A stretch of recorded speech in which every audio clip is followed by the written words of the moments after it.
close my eyes.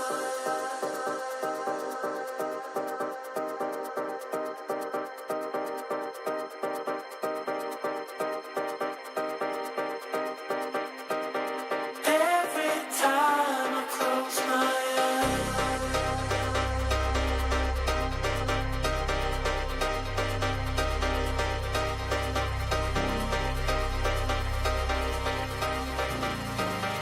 Every time I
a collaboration with ESPA, and some changes to vehicle camo netting. All this and more as we dive into the Update 36.2 patch report. First up, Miramar is getting a visit from the K-pop group ESPA. All across the Badlands, you'll find concert venues, decor, and other visuals based on the group. Many other maps have ESPA visuals, such as themed care packages and planes as well. There's also an emote stage on the starting island of every 8x8 map for you to perform some of their most iconic tracks, including their latest hit. Next up, vehicle camo netting is seeing a durability improvement and is being added to Rondo and Tago this update as well. The improved durability only applies to bullet damage, and there are still some conditions in which the netting is instantly destroyed, so check out the patch notes for full details. The clan system is also getting some love. There are new ways to show off your achievements, including a new weekly ranking page, along with new clan tag plates. Full details in the patch notes. There's also a new Survivor Pass. Regions with duo mode can now choose one-man duo in normal and ranked. And we've tackled some bugs, so be sure to check out the patch notes for details on everything. Update 36.2 is here, so park the car in a safe spot and get ready to rock out with ESPA. We'll see you on the battlegrounds.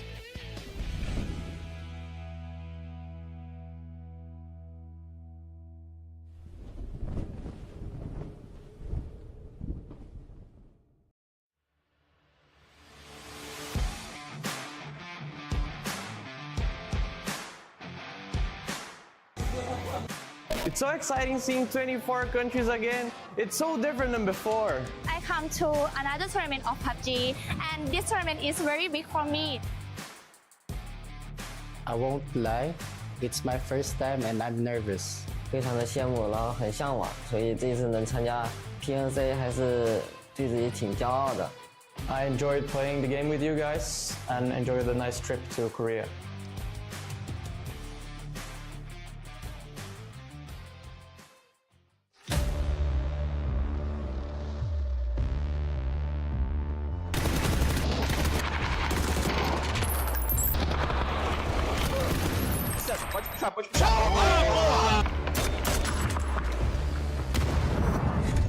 I mean, the boys thought that we didn't qualify. We all were happy because we know that we play finals. The most memorable is probably just the people you get to meet, a lot of new faces and a lot of new people you finally get to meet face to face. 今年はちょっと、自分がオーダーをしていたんですけど、やっぱオーダー経験がちょっと浅くて、そう味方をうまく動かせなかったっていうのが。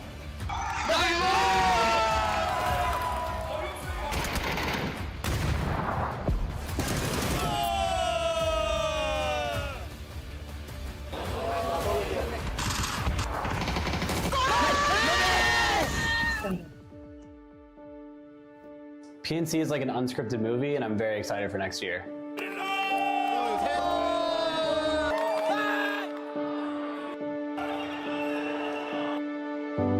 Thank you guys very much for supporting us, and hopefully we'll be here again next year.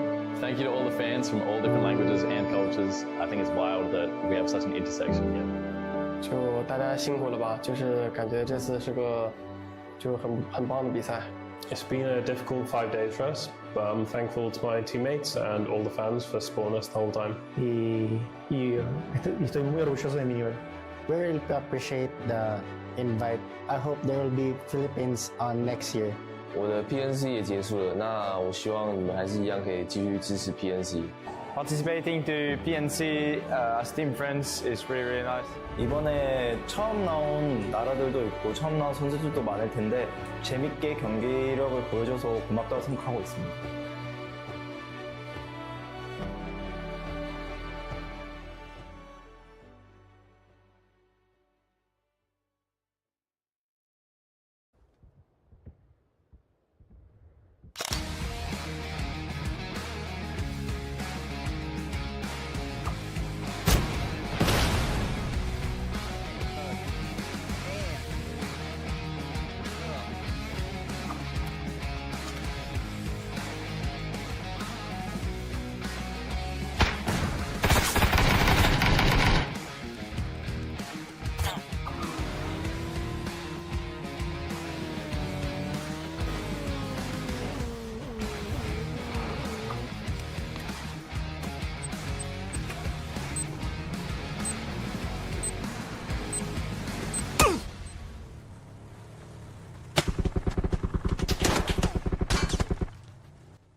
Octo. Oh my god, we killed them both! Whoa!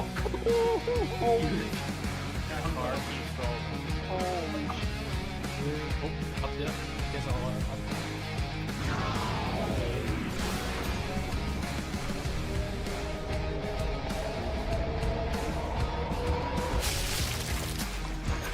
He's down.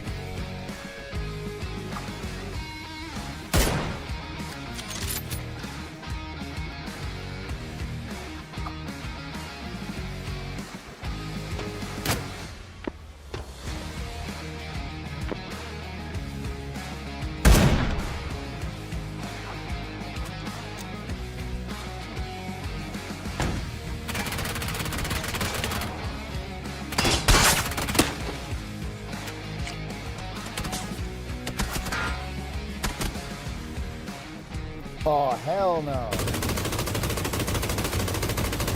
Yoink.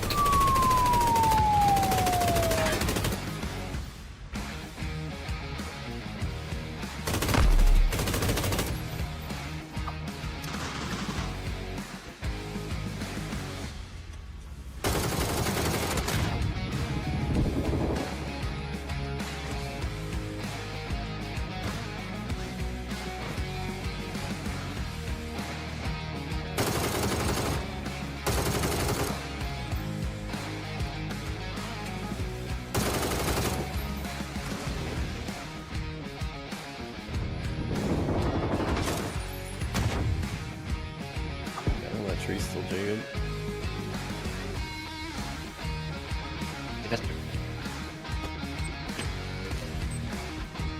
Go, bro, go, bro. Yeah, the thing's gonna go quick, bro. You gotta go. No way. Oh my god.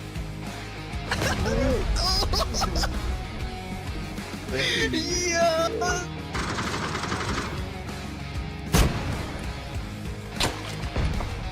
Oh, shot. What? No way. No freaking way.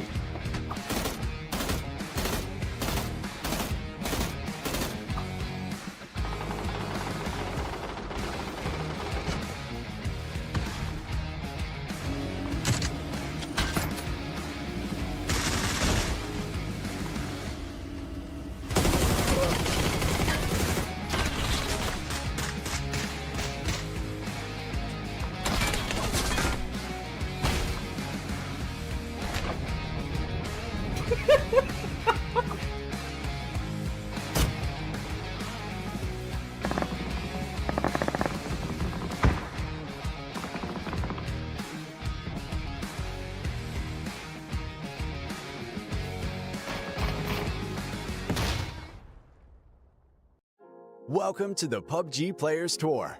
This year, we're introducing structured competitive play in third-person perspective mode for players of all ranks, levels, and ability.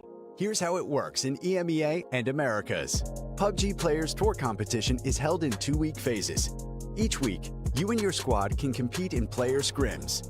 Think of these as a great alternative to ranked play. Each day of scrims will feature a variety of maps, with defined team and lobby sizes to ensure a balanced best-of-3 rounds. Teams will earn points based on their performance, and daily leaderboards will track their progress. When the scrims are over, the top teams will qualify for the PUBG Players Tour Cups, where they will be joined by up to 10 invited teams, featuring some of the best players in the region. Players Cup leaderboards will track team performances across 2 days of play, with the top 8 squads progressing to the final round of competition. Players Masters are the pinnacle of the PUBG Players Tournament. 8 teams from each of the 2 cups will engage in fierce competition for a huge prize pool in each region across the PUBG Players Tour season. And for times when a Players Masters isn't scheduled, you can still get your PUBG Players Tour fix with Super Cups. These work just like Masters events, where again, 16 teams, 8 from each of the 2 previous Players Cups, compete for a share of the total cash prize pool. Welcome to the PUBG Players Tour. You know the game. Be a player.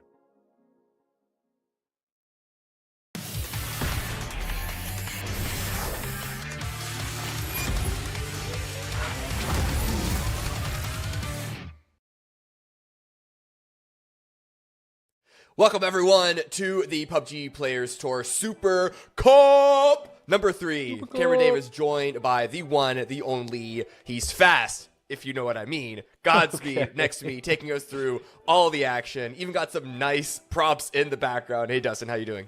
Oh yeah, I'm doing good. These player cups are a really fun little event. Nice little, just short bangers, right? You got 4 games a day. You got some solid teams involved. You got some players coming in qualifying from, you know, areas that we're not familiar with, which is nice to see some new players in the mix. And yeah, it's just a good fun day. Yeah, because like to not conflict with PNC, even though we are going to see some players that competed at PNC here this weekend, they qualified in the cups beforehand. This is a parallel sort of event compared to the Masters section of the PUBG's Players Tour. But let's go over the format as it stands for this weekend, so you know what's going on if this is your first time here. It is going to be, as Godspeed said, 4 games a night. That means no duplicates. You get 1 chance on the map each single day. You get the duplicates going into tomorrow. But if you get hot dropped on Miramar, which it's Miramar, there's going to be a hot drop. If you get hot dropped on Miramar, that's your one out. That's it. You're one and done. there's no second chance in the same day. Yeah, and it's kind of nice. You know, we get a good spread of maps, right? We get Miramar, Tago, Rondo, and Wrangle. So we play every map at least once. And then we rinse and repeat for day 2 and day 3, and then at the end of it, of course, we'll crown a winner. Yeah, short and snappy, nice and sweet. It's all the maps that everyone knows anywhere. We're not throwing any curveballs into the mix. Not to say that won't ever happen. I know nothing about this, but at least for now, we get the four classics, or you know, some more classic than others. But here's the prize pool. There is money on the line, $1,500 for first place. That is really listen. It might not be as much as like PNC or any of the globals or PGC. But for playing a video game, guys, come on, it's got to be good. Yeah, I mean, these are designed to be, again, you know, introducing TPP this year as far as competitive is concerned, letting not only new players, but players that we're familiar with or competed on the pro circuit kind of dip their toes into what TPP is, and then also be incentivized to do so with prize pool, right? It's $1,500, it's absolutely free to enter. These are cups that you can play essentially open tournament brackets. And if you happen to make top 8, you know, you and your team get some money, which is nice. Yeah, and there are actually, again, because of the Super Cup not being a Masters event, there are a couple of teams here that are relatively new, so it's going to be exciting to see how they sort of stack up compared to everyone else, because there's always going to be there's always that question, Godspeed, in any esport of like, who's the next team, the next player who's on the up and up. Because, like, you know, we are all familiar with the Falcons and Liquid and you know, Alcatia and Luminosity, but who are the next guys? Your Bestias, your LGs, like even Mira is a roster that we're very familiar with. Rock as well. In fact, 2 of those players just came back from PNC representing Brazil. So yeah, I mean, there's a good amalgamation here. You got a mix of players that we're very familiar with, and then you have players that we're not familiar with. And having an open bracket system like an open tournament is very nice, because then you often get surprises, you get upsets, right? And I think that's what makes this so cool, and what makes the open bracket so cool. Yeah, exactly. But surprisingly enough, Team Mira is the team that everyone should be having their eyes on to win this event. They are always dominating, like insanely so, in these but in the PUBG Players Tour. They're like doing so good all the time. And the fact that they actually took a break and didn't play Players Cup number 10, I think that gave so much space for a lot of the newcomer teams that you see at the bottom, 4HP, D1, 4C, to like get some experience without being immediately rolled over. But these new teams, how are they going to do when we have more of those big dogs back, like the ROC, like you said, like AKM, and of course Mira? Well, I mean, even if you look at like Players Cup 9, right, which is where we see Mira came from, they had, you know, 85 points to finish that one out. The next team under them was Alcatia at 60 points. But then you look at Players Cup 10 in the cup that they were absent for, and you see that Potentially Dangerous had 132 points, which is actually a quite disgusting gap that they left for second place, which was Team Razab at 80 points. So Potentially Dangerous obviously is a very strong team. We've seen them before, obviously, in our first-person competitions. Less success there, but they've definitely made a splash, and so it doesn't surprise me at all to see that they are finding success here in TPP as we head into our very first game, just like that. Let's go straight into it. No more yapping. Caster, stop, talk, start game. But one thing Oh, that we're you did gonna yap, mention, though. points. We are going to keep yapping, but at least the game is on, right? But one Sure, thing we should also remind everyone is the points format for this event. It's the same thing from the previous Masters. It's the same thing from the Cups leading up till now. It is a different version of Super. It is only 5 points for the chicken dinner, and then it goes 3, 2, 1. You only get placement points if you're in the top 4, and it's really not that much. Kills are that much more valuable. But, you know, when you balance out the fact that we have the blue chip revival system in play, you can go for some of those risky earlier engagements. Yeah, you absolutely can. And we've seen that even in like PNC, right? We saw a lot of teams, specifically Korea, was going and fighting around those blue chip transmitter res stations. And so I wouldn't be surprised if we see some of that here. I mean, some of the teams already in the TPP events we've seen have kind of opted to play more aggressive at the beginning. And that's because they have the option of reviving, especially if it's like a hot drop, like you mentioned, right? Like there's going to be teams that are incentivized to fight, maybe stay instead of try to back out with 1 or 2. If they can finish the fight, they can get all their members up. And then, hey, there's loot there as well. But looking at the first circle that we have today, Cam, that's kind of a doozy. It's a lot of water in this It one. is. Yeah. And not even water. There's a whole chunk of the northeast side of it that's basically actually, that's a water. good It's point. unplayable. So it's quite small. But I think, you know, we've seen smaller land masses in phase 1. It's more so the angle that this one is. Like, how do you even approach this circle? It's, you know, entryways are a bit difficult, choke points are a bit difficult, and then with the plane path being so far to the right, all the teams like Luminosity that had to go towards the west, they're still struggling to get to the loot spot, so they're going to be arriving super, super late. That's only going to make their transition a bit weirder. But hey, Luminosity, they're not against taking some early engagements, usually on Miramar's because they get hot dropped on Power Grid, which isn't happening here, so at least they avoid it for one day. Yeah, and I mean, LG is obviously a roster. That's a roster that you expect to do very well, right? In any lobby that they're put in, you can see Al could see it now. Also rotating out a truck stop. Imagine a lot of the teams that currently aren't in the circle are going to be rotating in towards the south, coming in down there near Porto, and then just making their way up. Again, because this is coast, I also imagine some teams are going to want to kind of stay by the coast and maybe cut off some rotations. But yeah, like again, to a team like LG, very strong, and you would definitely give them the advantage when it comes to, you know, these gunfights against most of the teams in the lobby. I'm really curious on where we see QAD go, because Truck Stop was in the middle of phase 1. So they are taking that positional advantage and like gonna try and wring everything out of it. Their loot is probably really minimal because they didn't have that much time to loot up before they're moving. It's not even what they started moving at, like 3 minutes 10. That's earlier than the average, and they weren't even one of the first teams out of the plane path. So I'm really curious to see where they're going to go with it. ROC, they're taking a bit more time to loot on up. They're not far away from Luminosity. You can see them off in the distance. So I don't think they're in a rush to get in the circle. They're, again, one of those other teams that they're not going to be first. So there's no reason to race at all. Yeah, we can see here that AKM is currently looking at one of the duos here of Al Qudsiya, with teammates in the distance off to the east. And I like this position. They're basically kind of creating a chokehold on the north here. If they can hold this successfully, and if they can even get a few points here, that'd be a good message for the other teams in the area to know that this is being kind of watched. And I like this setup. You can see here how NCLS currently in the middle. He has 2 teammates down to his south, and he has 1 teammate all the way up to the north. So they're pretty much effectively just taking control of this entire coastal road, which is, again, awesome to see this early. I like the proactivity and the good decision-making from these guys. Yeah, bridge camps have been very valuable in a lot of cases so far, with the point system, especially. Again, the ratio of points. It's not even about the number value itself. It's about the ratio of value between kill points and placement points. Kills are a lot higher now. And yeah, here we get the map up again. We can see how many teams have moved in, but also how many teams have taken their sweet time again. ROC, all the way in Monte Nuevo. They're in vehicles slowly driving out, but like they're not beating anyone to the zone. So for them, they want to get as geared up, as kitted as possible, because they know they're going to need to prepare to take fights. Whereas other teams like AKM, like QAD, and even the arriving DM, they're kind of trying to fight for positioning, but they're not yet looking to commit, because it's still only phase 1.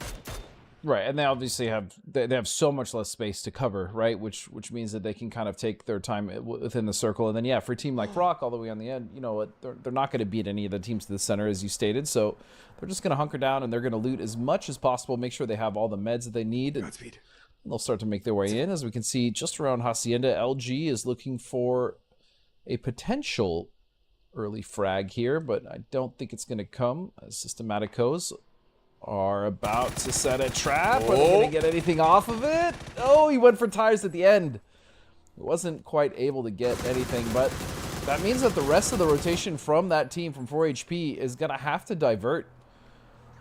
Yeah, but look how much HP, look how much HP JMS had left. That's absolutely insane that he was able to get away with that. And now, you know, a lone player, risky for JMS, but a potential crossfire setup for 4HP if they did want to take this fight. Now, 4HP have struggled a lot in the cups leading up till now, if I remember correctly, of losing people early on. So maybe they are going to look to try and avoid, especially this being the first game of the series. They want to use this as a way to sort of set their momentum, sort of set the scene for what they're going for.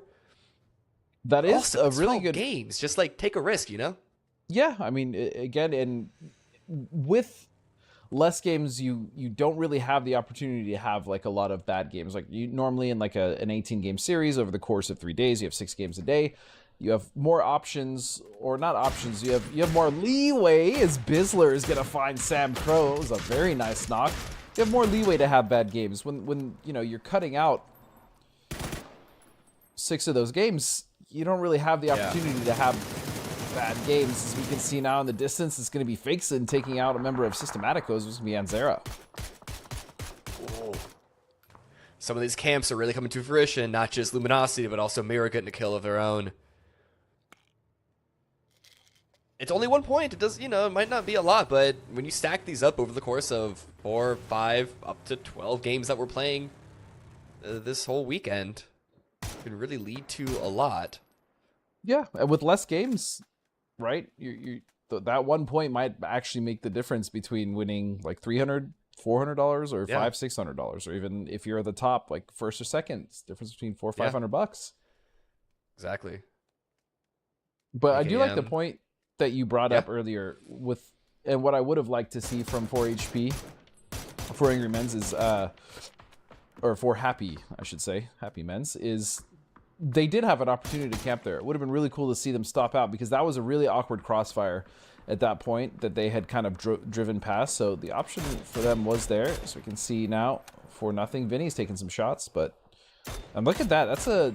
They are going all the way towards the eastern side of this zone, which is that unplayable terrain you were talking about, Cammy. Yeah, and whenever you see it a lot more on the west side of this map, of course, because there's more of it, but it never feels great when teams are on like right next to the big wall like this. It almost feels like they didn't have any other option. Figo goes down, they lost the tire. Teammate, no choice but to drive away. They weren't even, if they were to try and stop and get the revive and defend, that was going to be another life lost. But still 4C struggling to get into the zone in a safe manner. Yeah, and 4-0 is really just kind of shepherding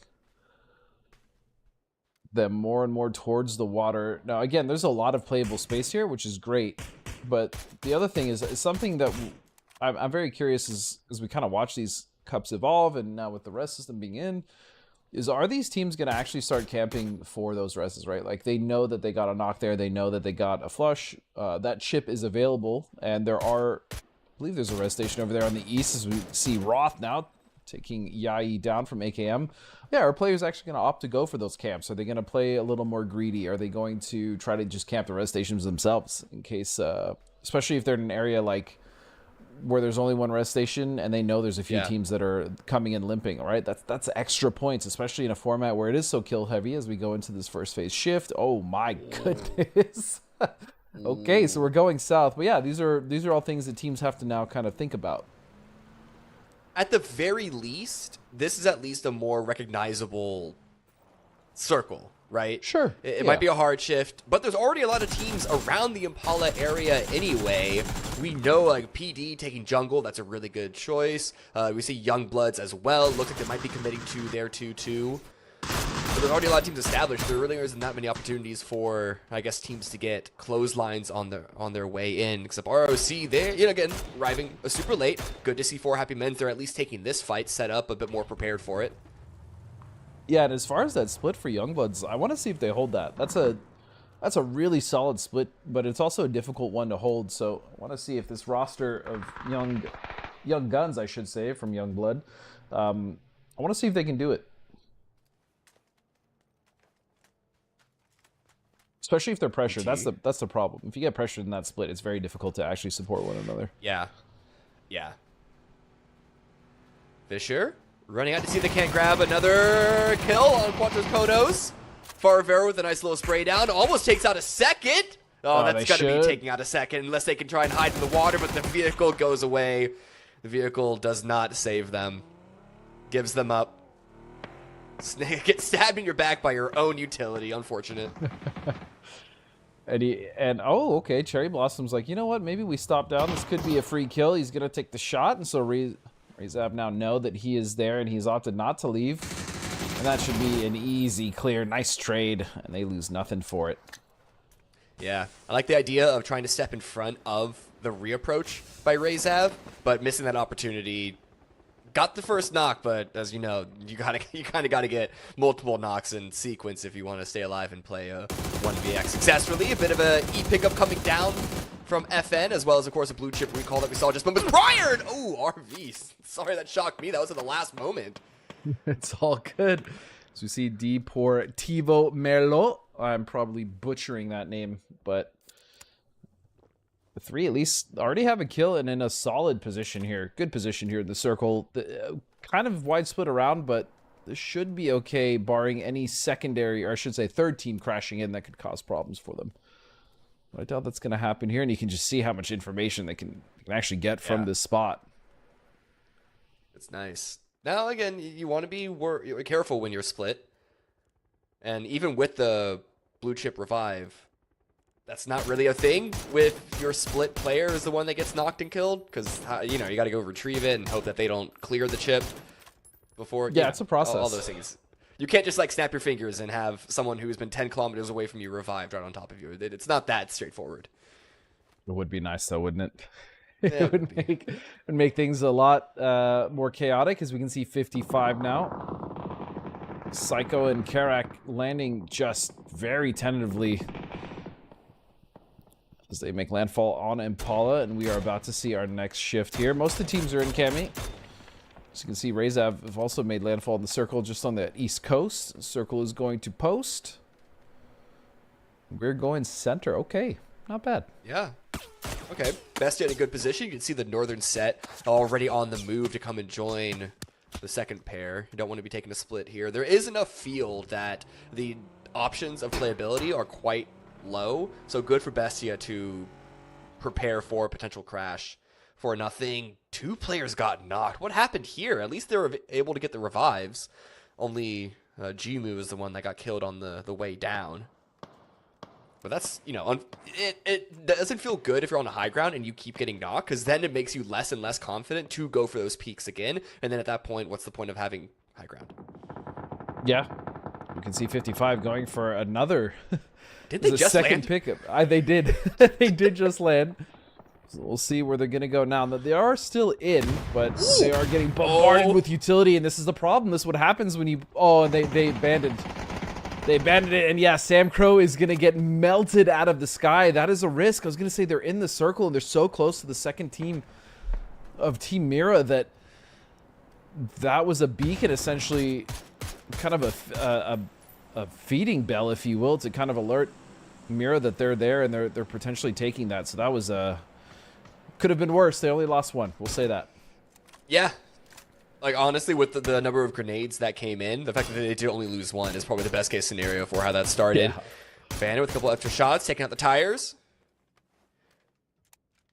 Doesn't look like they're going to be able to stop this revive from their angle, but there are shots coming in from a totally different side, so I don't think that squad is going to be particularly healthy, regardless if it's down to Mira or anyone else. Luminosity trying to rotate in. A wide wrap around the north side, peppered by potentially dangerous. Make sure to keep their distance for now, and this sandstorm could be useful for their approach. Yeah, I was going to say that storm is perfection for them. It's actually going to cover their tracks, and more importantly, it's going to help them get around PD, because the next team they're going to have to deal with is going to have to be Bestia. As we can see now, Rock in some trouble. As they came in super late, they were looting, I believe, all the way, I think it was Pozo. Either that or Monte very early. Yeah. So they have 2 knocked, potentially dangerous. Miss an opportunity because of the sandstorm to maybe get a knock on one of these rotations. But again, they have to be careful, because Luminosity could very easily turn this around on them, Cam. If they want, of course. They're in a good position. I saw the smoke get thrown out by potentially dangerous. That could have been both to protect their vehicle's tires as well as allow them to get to the vehicle without getting blown up immediately. But now, for Happy Men's, they're in the blue, but they want this angle to take the grenades. But Souls is too quick on it. The grenade is still able to find it from Kira. So it's not a comfortable fight for either squad. Next circle, hardship to the northwest. This is even better for Luminosity because they're winning this fight against potentially dangerous. Yeah, I love the fact that they stopped out and they came back around to get rid of potentially dangerous. Now only 1 member left, but something else to note for Happy Men's is that Youngblood is waiting in the distance ahead in the circle for them to come in. So even though they did win that fight, I mean, they're losing people to damage, getting shot, and the blue, so it's rough for them. Meanwhile, Mira with a split, doing a great job of really splitting the focus of DM. Fakeson's going to find Arv, and he's going to flush him as well. Mira are just so good. When they have their target picked, it feels like it's almost impossible for them to not get their money, not get their cash, not get their... I mean this in terms of points, right? But that, tends to lead towards the money when it comes to the prize pool. But they get what's theirs is the important part. Keeping an eye on of FN as well. Not overstepping. Making sure that they're not going to get either backfilled by the team to the south, getting overpeaked by the team on the high ground above them. Just they're such a tight team. But now Rello as well, getting another knock. Looking to get the second point on the board for them. Pop off, King. Oh, it got stolen, though. That's got to be irritating. Yeah. So the other thing to note about 4-0 is that they have to come off that mountain, right? They have to come off that ridge, or not ridge, but they have to come down into the ridges below them. So we'll see how they're going to navigate that. They can probably go to the north and avoid it, as we can see Rello continuing to just beam. He's going to find Fisher, too. Man, he is dialed in so far. It's a nice start. Get revenge for having the point stolen. How do you like that? Yep. Yeah, to steal points from me, I'll show you. Aggressive anime voice. Huh, I'll show you. You don't know the peak of my power. I can't even do it that well. It's okay. Neither can I. Ooh, look at this. So this is what I was talking about. Youngblood. We're holding the southern compound now, but they had to be... Oh, ripped his dome off. What a response from Zevo.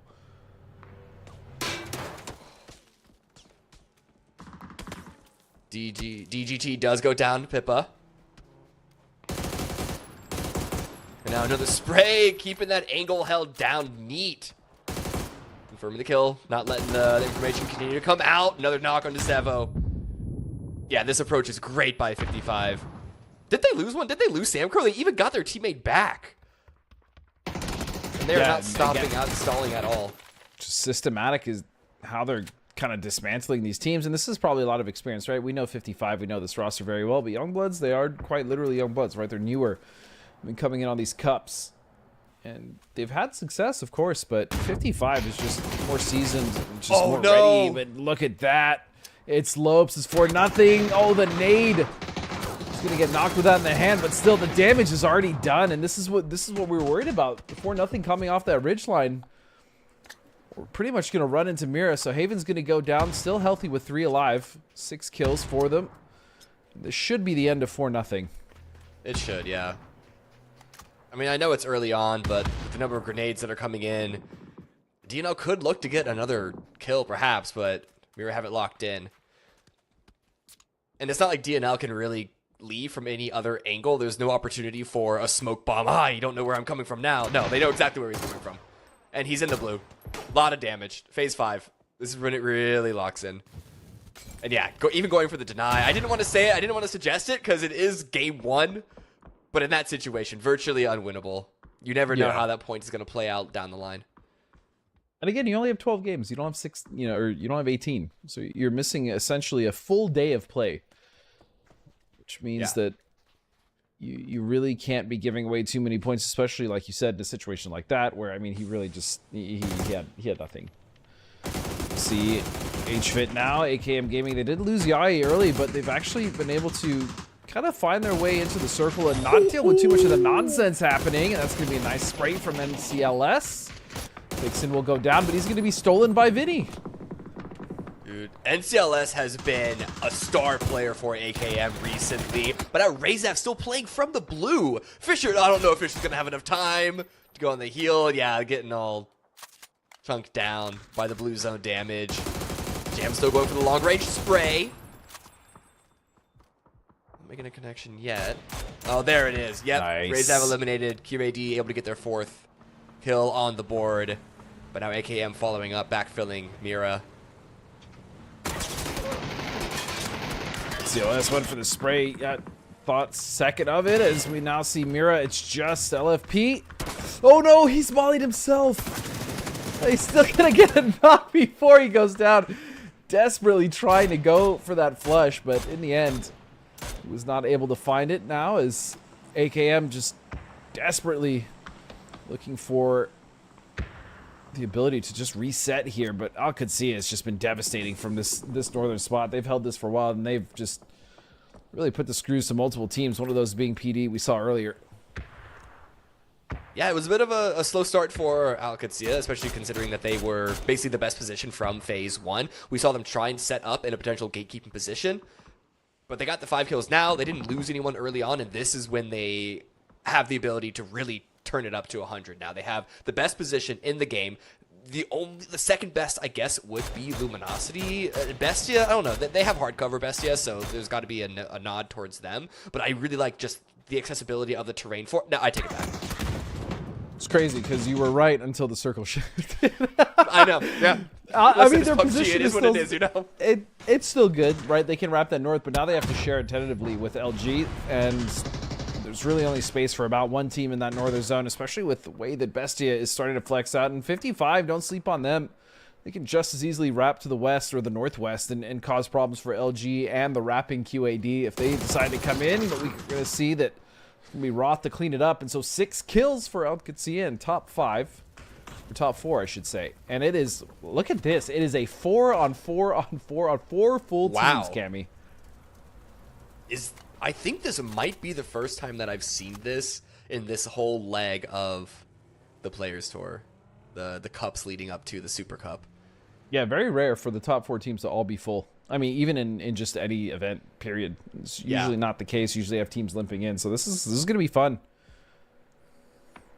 Well, we'll see if Bestia can confirm this. Flood is back on the roster now. He's kind of been floating in and out for Bestia. Now see that he is back has a as chance well. to sort of has a chance to sort of take a win up against ex-teammates on both Al-Qadsiya and Luminosity. True. It's actually very true. I did not even think about that. And Al-Qadsiya, I mean, you can see they're going for that wrap on the north.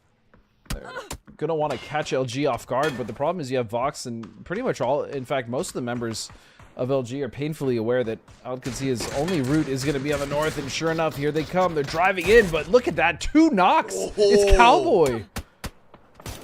We know how much of a monster shooting. Cowboy can be. And with the blue coming in, as you said, the timing is not looking great for Luminosity. Granted, they're on the safer side of the zone, but still getting those res is going to be quite difficult. They roll on up. Momentum hasn't been stopped, but Snakers has 1 grenade and instantly silences Al-Qadsiya. Last one up. How much more can he do? Knows where Cowboy is. And Al-Qadsiya is out. At 55, yeah, I was going to say, if they don't strike, they're going to give an opportunity for LG to recover, and that's not good at all. So they should be able to clean this up. You can see that they're aggressively wrapping on this north side. Snakers might be able to get 1 res off.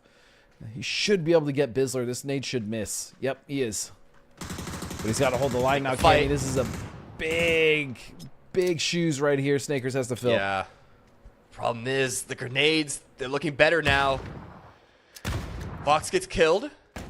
Bit of a steal away, and Bizzler gets re-knocked. At least he's able to get another revive. Oh, no. No, I lied. Gats wasn't up. He just had such low HP, I couldn't tell if it was red or white. It's all to Stakers, and doesn't win the fight. Carrick is able to take him down. 4 versus 4 at the end. Bestia were just sitting. They were knitting. They were watching over a nice simmering pot of stew. But now it's time to get to work. Do they want the win? Do they want those 5 points? Do they want to get the kills? We already see a couple players out aggressive. Pippa with 1. Can he go for 2? Oh! Okay, Pippa.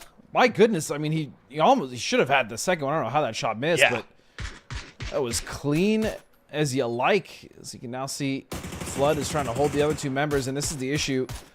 Pippa was all alone, and he did well to get the knock. If he got that second one, you could almost say that this is guaranteed for 55, but now because of that, it's going to be DraftKings finding 1. He's going to find the second. Yes, he will.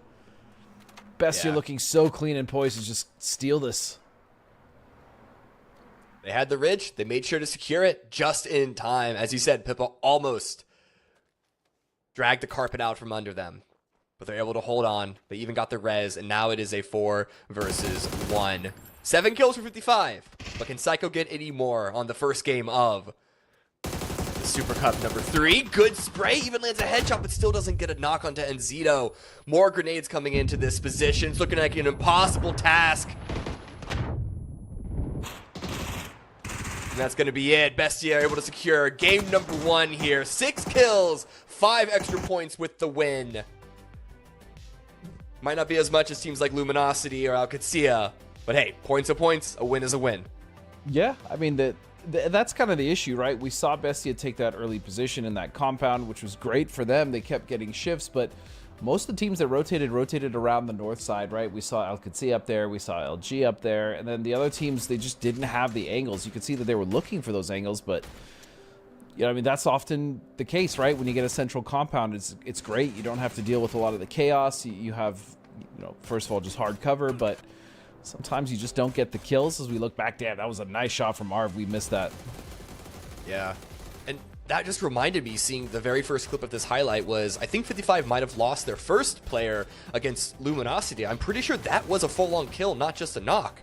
So that means that 55 had multiple blue chip revives and still made it to the end in 2nd place with a good number of kills to boot. So for a salvage game, I think 55 had probably the most successful run of map number 1. Yeah, and even though they didn't win, I mean, they had a healthy amount of kills. They still got 2nd place, so that's going to be a good amount of points in the bag for them. And that's 1 game down already. And so, yeah, like you stated earlier at the start of the show as well, that's, you know, there's only 1 Miramar a day. There's only 1 Rondo a day. There's only 1 Erangel a day. As we look now at the total points, LG had 10 kills. My goodness. So that's going to put them up at 12. Bestia winning the game with 6 kills puts them at 11. And then 55, yep, good amount of kills, 7, 10. And you can see so far actually pretty tight up towards the, I'd say, like, top 4. Yeah, and what's interesting is Mira actually went out unlikely, or like uncharacteristically early for them, and yet still got 6 kills in that early game fighting that they did. I expect Mira to climb even higher from this 5th place position. This might be the lowest. I don't know. I've just been so amazed by them. They've been so strong in all the cups that we've seen them in. The vast majority of them, if not all of them. So them being in 5th place right now feels like a little bit of an anomaly. Teams like Luminosity, teams like Bestia 55, even with the initial lead that they have in game number 1, they can't expect it to stay like this. They know that the boss of the PUBG Players Tour, Team Mira, are right on their coattails. Well, you also have to, I mean, just look at that game, right? You saw that they kind of got backstabbed. I think it was Rezav, right? They had 1 player just kind of backstab them. That arguably could have been a much better game for them if that didn't happen. But yeah, that's just kind of the nature of that area, right? Especially around the north side of Impala. There's a lot of those, that kind of it's not like a warehouse. It's like a, what would you even call that area? It's not construction. It's something industrial. It's something industrial with all the pipes, and there's, you know, obviously we saw that it was Rock or Rezav that came off that mountain as well. So that, yeah, it just caused problems for them. But overall, still a solid game, and I'm sure, like you said, you know, they're going to be just fine moving into the next game. Yeah, exactly. Well, speaking of next game, we do have a short break that we're going to go to for now. Don't go anywhere though, because we will be right back with Tego in just a few minutes.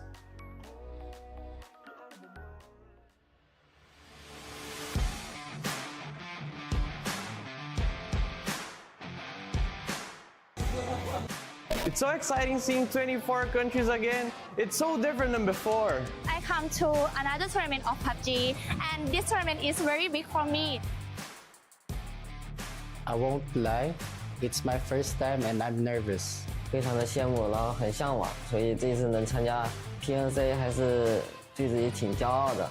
I enjoyed playing the game with you guys and enjoyed the nice trip to Korea.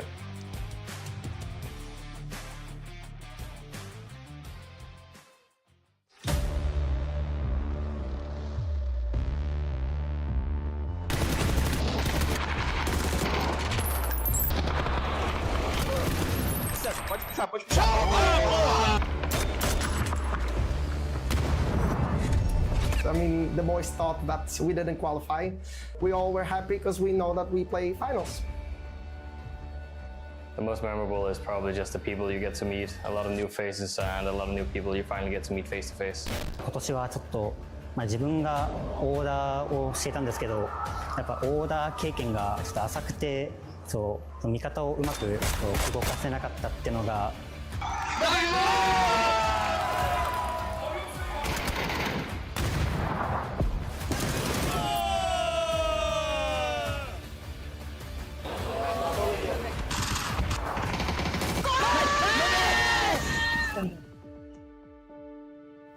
PNC is like an unscripted movie, and I'm very excited for next year.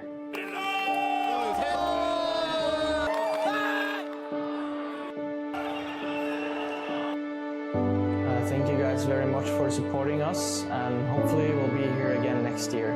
Thank you to all the fans from all different languages and cultures. I think it's wild that we have such an intersection here.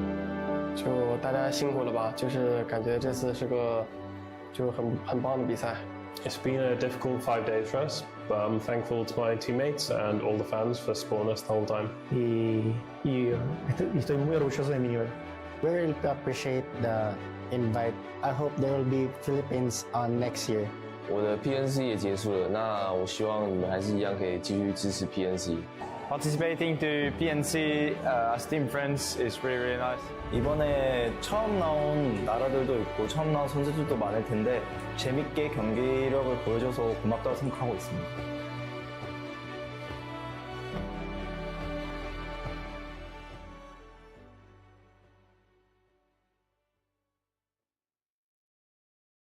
Welcome to the PUBG Players Tour.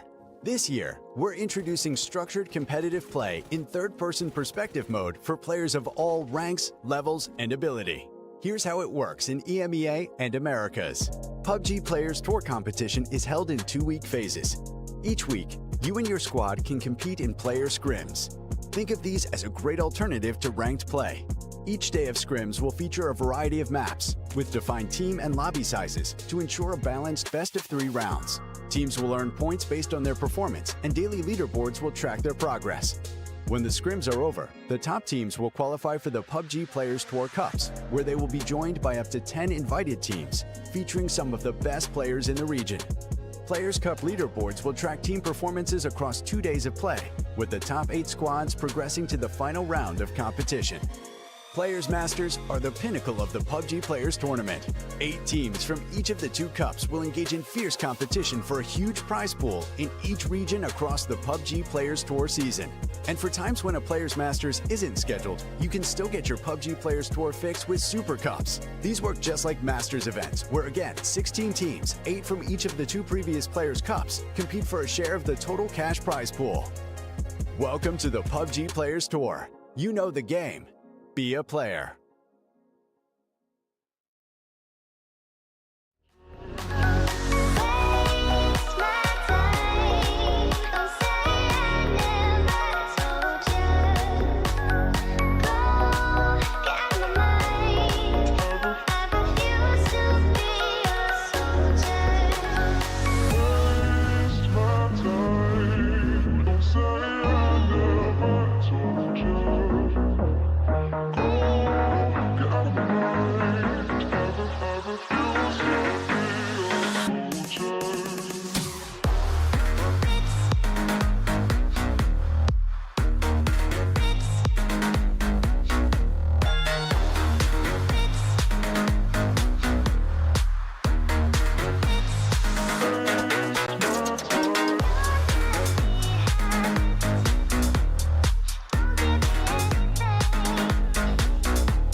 12 tonight here. Well, okay, not all 12 tonight. That would be insane. All It's the 12, first 4 huh? tonight. It's a long night, Cameron.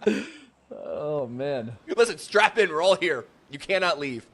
Something Saw, movie reference, something Jigsaw. We'll workshop this. That would be truly a Jigsaw scenario. You must cast 12 straight games. Oh, I meant the audience as well, and the players. No one leaves. Yeah, for the players, I mean, that's a... For us, it's a long day. For the players, that is even more grueling. But, again, it is 12 of the total weekends. Match 2 of 4 for today, at least. So we can see some Tago action. And you know what? No hot drops, which is kind of Yeah, there's not a hot drop sense. happening at all. Yeah, in either map, right? We didn't see any... Actually, no. There's a hot drop happening, obviously. Okay, watching a hot drop right now. Hold on. Let me explain. They were so close and bunched up to each other on the map that I could not tell the difference. And that is a very, very disgusting circle. This is Farivero. He's gonna find the trade there onto Lucas, as he did knock Fisher. Yeah, it's a 1-for-1, but Rezev is here for the instant revive. Cannot say the same thing for D1. I know another knock goes the way of Rezev. Make sure to confirm that kill as well. Again, reminder, there are blue chips, so Factor could still come back. But it'll be a bit of an uphill climb for D1 here. Ooh, going for the revive with the toe still sticking out. Okay, I like it. Dangerous, but yeah. Just because I liked it doesn't mean it was a good play. I like the brazenness to go for that res, but it looks like they're gonna. Yeah, that's gonna be an easy cleanup. You still have to get up, even if you're prone. Even if you have the information, you still have to deal with the animation. But Farivero doesn't have a helmet, so potential disaster in the making here if he gets knocked quickly. But it doesn't even look like it. Martin is gonna clean up, and a very nice, quick 4 kills without even taking or incurring a single loss. Well done by Rezev. Yeah, they had, I think only one of the players got knocked that entire hot drop. It was really well played by Rezev. And it's good that it wrapped up so quickly as well because, again, we saw for a circle, they're in a position to compete, not necessarily for the best position. Young Bloods that we're currently watching are looting probably the best position in this first phase. But Rezev, they're not going to be stuck in some cowboy standoff where every other team gets to move in front of them because they're stuck in a hot drop. We've seen that happen before. That's always, I think, the worst outcome of a hot drop, even for the losers. Yeah, because not only are you trying to deal with like the aftermath, or sometimes you're still even fighting, as you said, but then like your rotation is like you potentially get camped at edge if you're not in, and it's just your vehicles are gone, right? Teams come and just kind of steal your vehicles, and it's just miserable. So very well done to make sure that none of that happens. With how quickly they were able to clean that fight up. Now 55. Our second place team looking at Camp the Bridge. Actually, it looks like they're holding out Al Qadsiya. These teams are no strangers to each other on this bridge specifically. Actually, Palace, there was an event, there was a match rather in one of the previous cups that it was a hot drop, and then I think Luminosity came to 55 third party first, and then Luminosity fourth partied. And there might have even been a 5th. And, like, that's, I guess, another example, again, talking about hot dropping, that things can get really complicated really, really fast. It wasn't even inside the zone, similar to how Palace isn't in the zone on this match either. And we're not seeing that now, certainly not with the hot drop that we did experience, because this is still the very beginning of the event. Teams are still kind of figuring out what's the meta of this tournament going to be. But later on, things might start getting heated, but right now, Al Qadsiya, they are running right into the trap set by 55. One bullet, one cancer, not going to find anything, and Jam even gets a knock from the air. How did that miss? Oh, this is going from bad to worse now as Al Qadsiya in the dominant position here, just in front, and they should be able to hold out these members of 55. It's going to be Reload to jump out. That's going to be an easy knock. He sees the other one, and all of a sudden, it's just one member left of 55. What an unfortunate disaster that was, as Pippa now left to pick up the pieces. God, from fighting for first place in the previous game to likely going out second to last. Oh, they're hunting him. There's no way they're going to let him survive. Yeah, and they shouldn't. They want this point. You're going to camp me? You're going to camp me?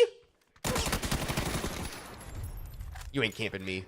And it was all predicated on the fact that Panzer missed, and it looked like it was good. It just barely missed. So we now see Mira chasing down. Yeah, Quantos Konos there. A bit of a struggle. Cherry Blossom stepping out, trying to defend. Really good tactic. Really good response. Getting a lot of damage, no knock, but at the very least, it allows their teammate to get away. They've already lost one this round so far. In fact, maybe that this. Okay, yeah, exactly. That Figo Sorez, was running very away nice. with Callie's blue chip, making sure to smoke off just in case a hill had an angle on this. Get your teammates back early, but Mira, I see them on the minimap. Godspeed, I see them still posting up. They want to continue this fight. Well, they're gonna probably try to pluck him out of the sky, right? I mean, even especially if they get a knock, because they know that they're only 3, and so if they get a knock, they're gonna be able to push on that. They know that member coming out from the sky is gonna be completely naked. He's not gonna have any loot, and for a team, as you stated, with so much confidence, which they do have because they've been able to do so well, as we see Vinny just kind of delete a member of Systematico's there. Casagrande will go down. Yeah, it's not surprising at all that Mira is going for the aggressive play here, and they were at least going to try to stop Quattros. Oh, but BL gonna go down. Oh, Demostro is gonna find a bolty M24 from distance as they're trying to camp another bridge. A lot of bridge camps. Yeah. This map. Yeah, that's just Tago. That's certainly seems to be Tago with this point system. Yeah. In the Players Tour. None of these bridges are in the zone, which I guess gives them extra value to camp because teams have to cross all the way through them, but also it means that you're delaying your own rotation in. But at the very least, Deportivo Merlo, they're pulling away. They're not going to overpush that knock that they got on ROC. They knew that the revive was going to be imminent there.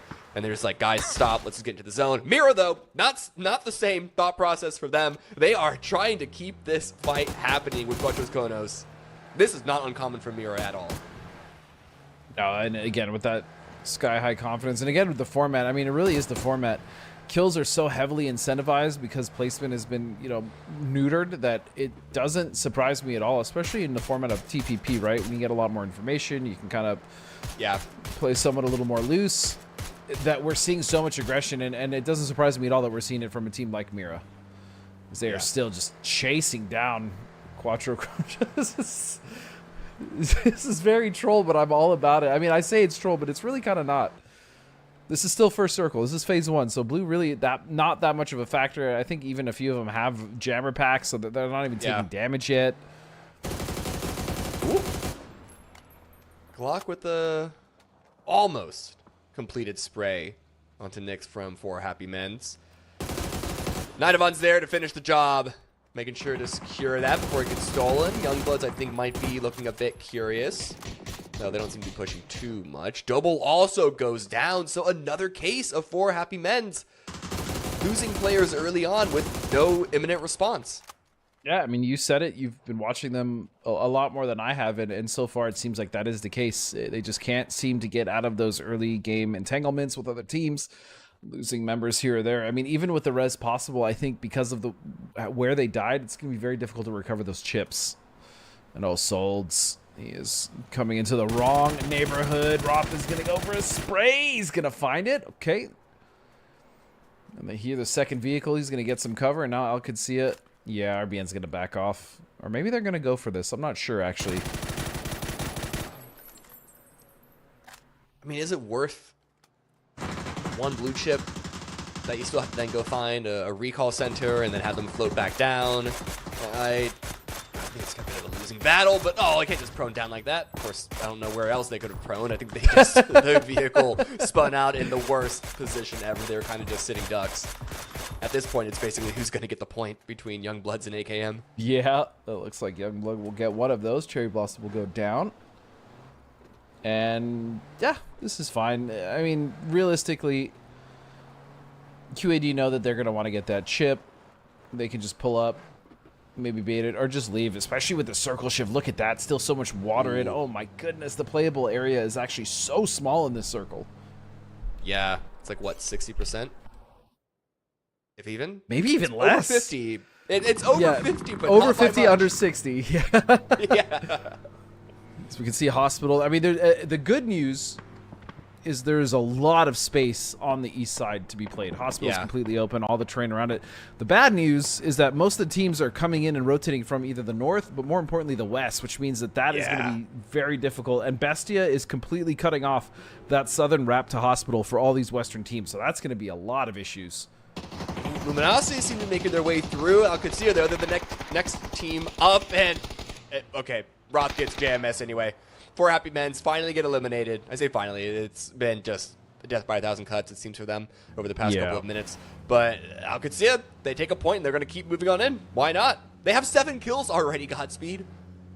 Yeah, and they should have 7 kills. And I say that, like, again, a team like them, a team like LG, a team like Rock, right? We talk about Bestia. Like, these are teams that, I mean, they know that they have the advantage in these lobbies, especially against newer players to competitive. Even in a new format, TPP doesn't really make a difference. These guys have such a wealth of knowledge in a competitive environment that it doesn't surprise me that not only would they have 7 kills already, right, or like any of the other teams, like Bestia would have a lot of kills, but they should be going for those, right? They should be kind of really just enacting their will onto these other teams. Youngblood now. They can hear the rotation by potentially dangerous. Small opening for a spray down. Lands a bullet or 2 onto Knight of On. Nothing that potentially dangerous can't just brush off. Question is, though, how much further can potentially dangerous go? That is I'm looking at the map. I'm looking at the larger map. There's a couple of other teams in front of them. Oh, ROC. BL, what in the world? I think he knocked all 3 of them in the span of like 6 seconds. Honestly, might have. Get the 4th. Come on, BL, get the 4th. Yeah, I don't think he's going to. I'm pretty sure RBN is going to come around the flank and just clean this one up. Mastro should go down here, and yeah, unlucky. Yeah, BL did. Wow, I hope they caught that on highlight. That is disgusting. But you know what? I mean, we're just talking about teams that are inexperienced. You know, DM being one of those teams, which is fine. They'll learn. But as far as a team that's kind of inexperienced that has been kind of impressing me, at least with their macro and positioning overall so far, is actually Youngblood. I really like the way that they have done their split, especially in that last game on Miramar. I like the way now that they kind of rotated early and saw an opportunity to take a good position here on the south side of the map. When the shift came, they were then in control of the north shift and the north edge. So, so far, very impressive stuff from a young squad. Yeah, I think I've seen a couple of those players on Youngblood in some previous events or during scrims, but they're at even then they're not nearly to the level of experience as even like Systematicos are, or AKM are. So yeah, I mean they've definitely studied up as far as the strategy side of the game. It just comes down to, can they hit their shots next? Faravero is going to have that challenge in front of him. Peeks onto the arrival of Fakes in on Mira. Lone player, easily able to take that kill. Yeah, and they're Faravero and Team Rezav are holding this kind of. Oh, he's got to get out. Yeah, he realizes the rest of the team's coming in. Oh goodness me! Oh, no. Is he gonna make it? He will survive. No, they're gonna chase him down, Mira. And you know it with Mira. There's absolutely gonna be punishment off in the distance. See, Gabriel's gonna find an arm shot onto Vinny. But yeah, Rezav again pulling in front of the team of Mira and causing issues. Yeah. Oh, wait, another knock. Wait a second. I thought with Fakes then down, that's recoverable. Fana getting knocked? And if Fana were to get fully killed, that makes it a totally different game. Like, you know this. The difference between 4 and 3 and 3 and 2 are not the same. Yeah, but the issue for Rezav is, yeah, they opted not to push that with the knock. I mean, that's a pretty awful push. It's open. You can see the terrain here is not at all conducive for just foot pushing. So, yeah, they're going to opt not to. But it was a good knock nonetheless. Even still, they now know that Mira is going to be sitting on their northeastern side, and they're in the circle. So there's no real pressure on Mira to move right this second. But what I do see is Youngblood actually making their way actually in this direction. They've taken the compound that Mira was just eyeing. Made sure to take some shots as well the second they got inside. Yeah. To scare Mira away. And now Mira, they got to figure out where they're going in plan B. There is a lot of space to the west of Hospital. most of the other teams are still stacked up on the west side of the circle. I mean, there's just a lot of terrain for them to play. Yeah, but it's open. This isn't Miramar terrain. Tago terrain isn't. There's a lot of tree coverage, but not the same in terms of the actual like terrain. But I mean, there's even a compound dead center right now. Well, I'd say dead. It's to the south of center, but probably don't know about that quite yet. As we can see, Cali Ramirez from Cuatro Conos. They've had a rough game, to say the least. I mean, especially now with just starting with 3 now, down to 1 after we saw them kind of get chased down by Mira. Yeah, Cali was the one that got revived as well. So I mean, thankfully they were able to get that blue chip revive off. If Cali can stay alive, and I mean, placements in this format are not what you want to play for, but even 1 or 2 kills before going down, I think would make this an okay game. But nope, never mind, going down to Glock, so that's not going to be the case. Down in 12th place. I love how quickly you ended that. Dude, the timing, my timing has been off so much. It's all good, man. It's all good. We're going to see the next circle shift, and it is going to be exactly where we thought it was going to be. It's going to get off that water, and you can see there's actually a member of... Who was that coming down? Oh, Systematico's actually got the rev. Yeah, Casa Grande. So it's going to be him coming back down. Bestia now on the edge of the circle and kind of in between KPN. This is an awkward position for KPN to be in, as he is stuck between a rock and 4 Bestia players. Yeah, Vinny's holding one angle. The rest of the team is holding another. I think Flood's even running out. Of course he is. To try to get the third, and there it is, the drive-by. If he wasn't going to get it, he at least forced KPN out into where Vinny could grab it. But that's why Casa Grande coming back is important for Systematicos. He's getting some loot in that free compound that you called out earlier. And, you know, we'll see if they can't get 1 or 2 kills perhaps. But Alcacia already 8 for them this round.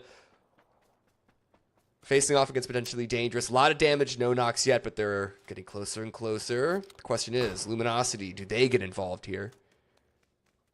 This is also what I love about Alcacia's position. You can see that they're right next to the res point, and they don't need to res, right? They've had 4 members, I'm pretty sure, this entire game, yet they're pretty much cutting that off, as it is the last res point in the zone as well.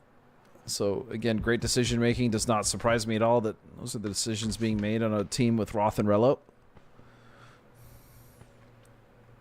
But PD, man. Looks good. Oh, double grenade. Roth goes down, and he's a lone flank player. Alcacia need to respond to this. Tony was already eyeing the angle of the rest of the squad.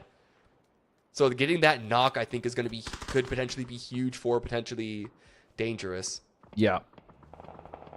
That was a big knock. And again, oh, Bessie is in a little trouble there. You see off in the distance, it's going to be LG. It's going to be Vox finding a kill and a flush. But potentially dangerous, I mean, even when we've watched them regionally, right, in a finals of the, I want to call them PCSs, but yes, you know what I'm talking about. Oh! Wait! Panzers everywhere! More Panzers! More Panzers! Oh god, okay. ROC are able to weather the storm somehow. Solds, though, is not getting revived.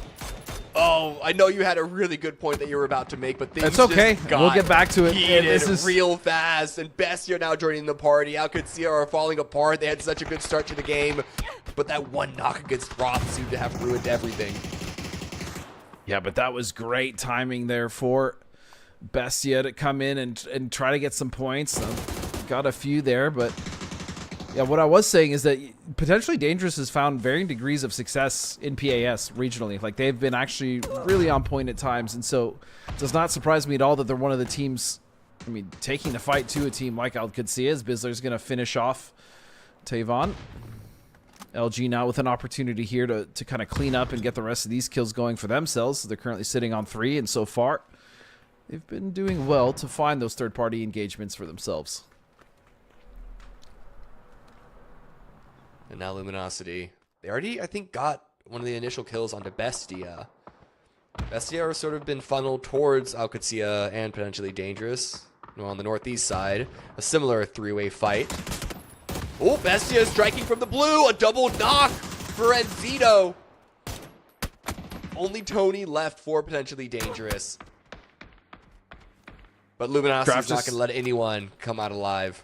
And that's okay for Bestia. They just need to secure those knocks. As long as they secure those knocks and get the extra couple Right. points, it's okay. And I like to play from the blue, right? They knew that LG was up on the ridge. And they knew they didn't have much else to get off of that. So Tony's gonna find DraftKings. Was but he jump shooting?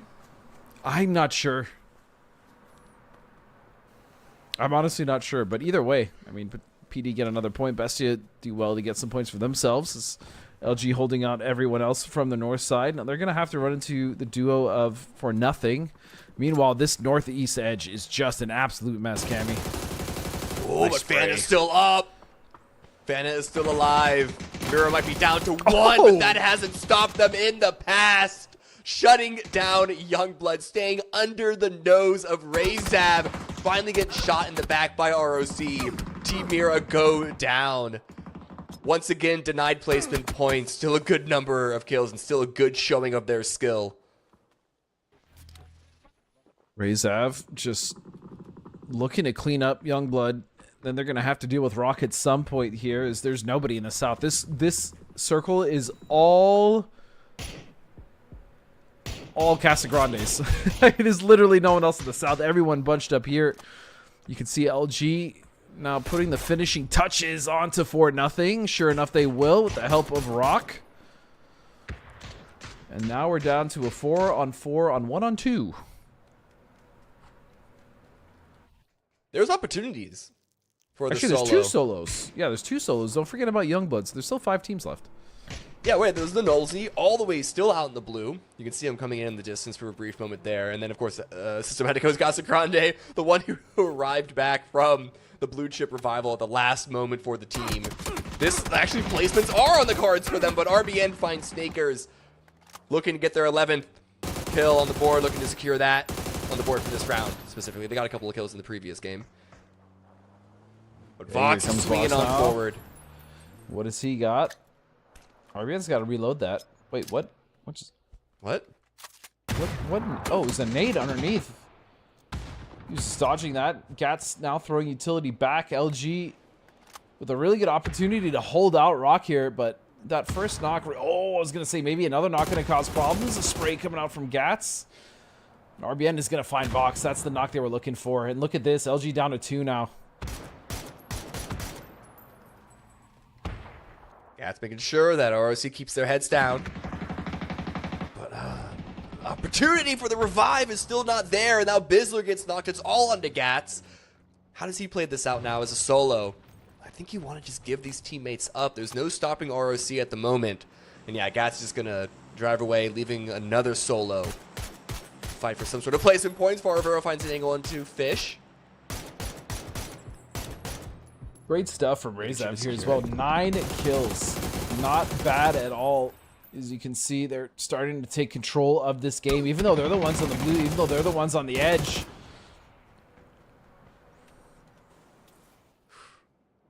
And Casablanca, by the way, Cammy, is just bing chilling. He has not moved.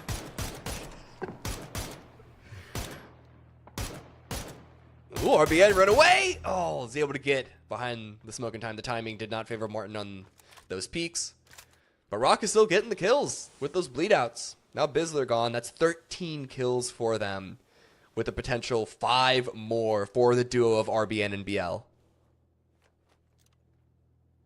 Still, though, positionally in the circle, it's not the best for them. Unless they're to do a wrap to kind of follow behind Gats' rotation, I think Razav are going to be looking to stop their push in, and it also begs the question, where can you even play in this circle now? It's not exactly an open field, but it's not an open field. Yeah, I mean, he has like a ridge line over there. You can see Laucha making his way over in that direction. They did see the vehicle go there. I'm wondering if they think this is another member of Rock, or if they know this is a solo. As you can see, Gats just trying to figure out where he wants to end up. Yeah. It did look like he found a nice dip there.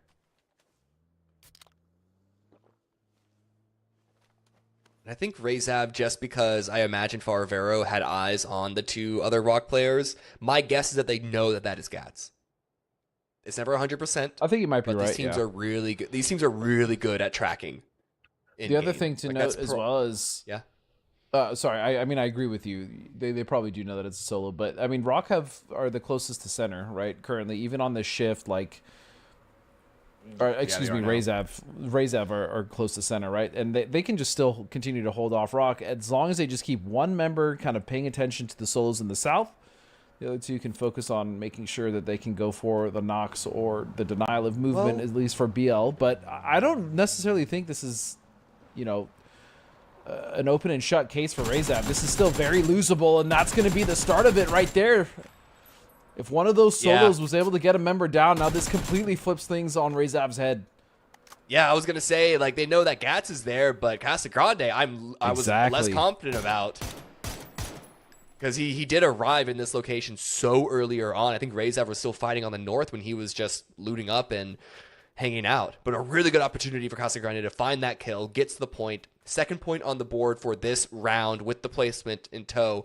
But now that his position is known, he needs to stay active, cannot just hide out anymore. Continuing to wrap around Razav, putting Razav's position probably one of the worst in the game, certainly compared to Rock.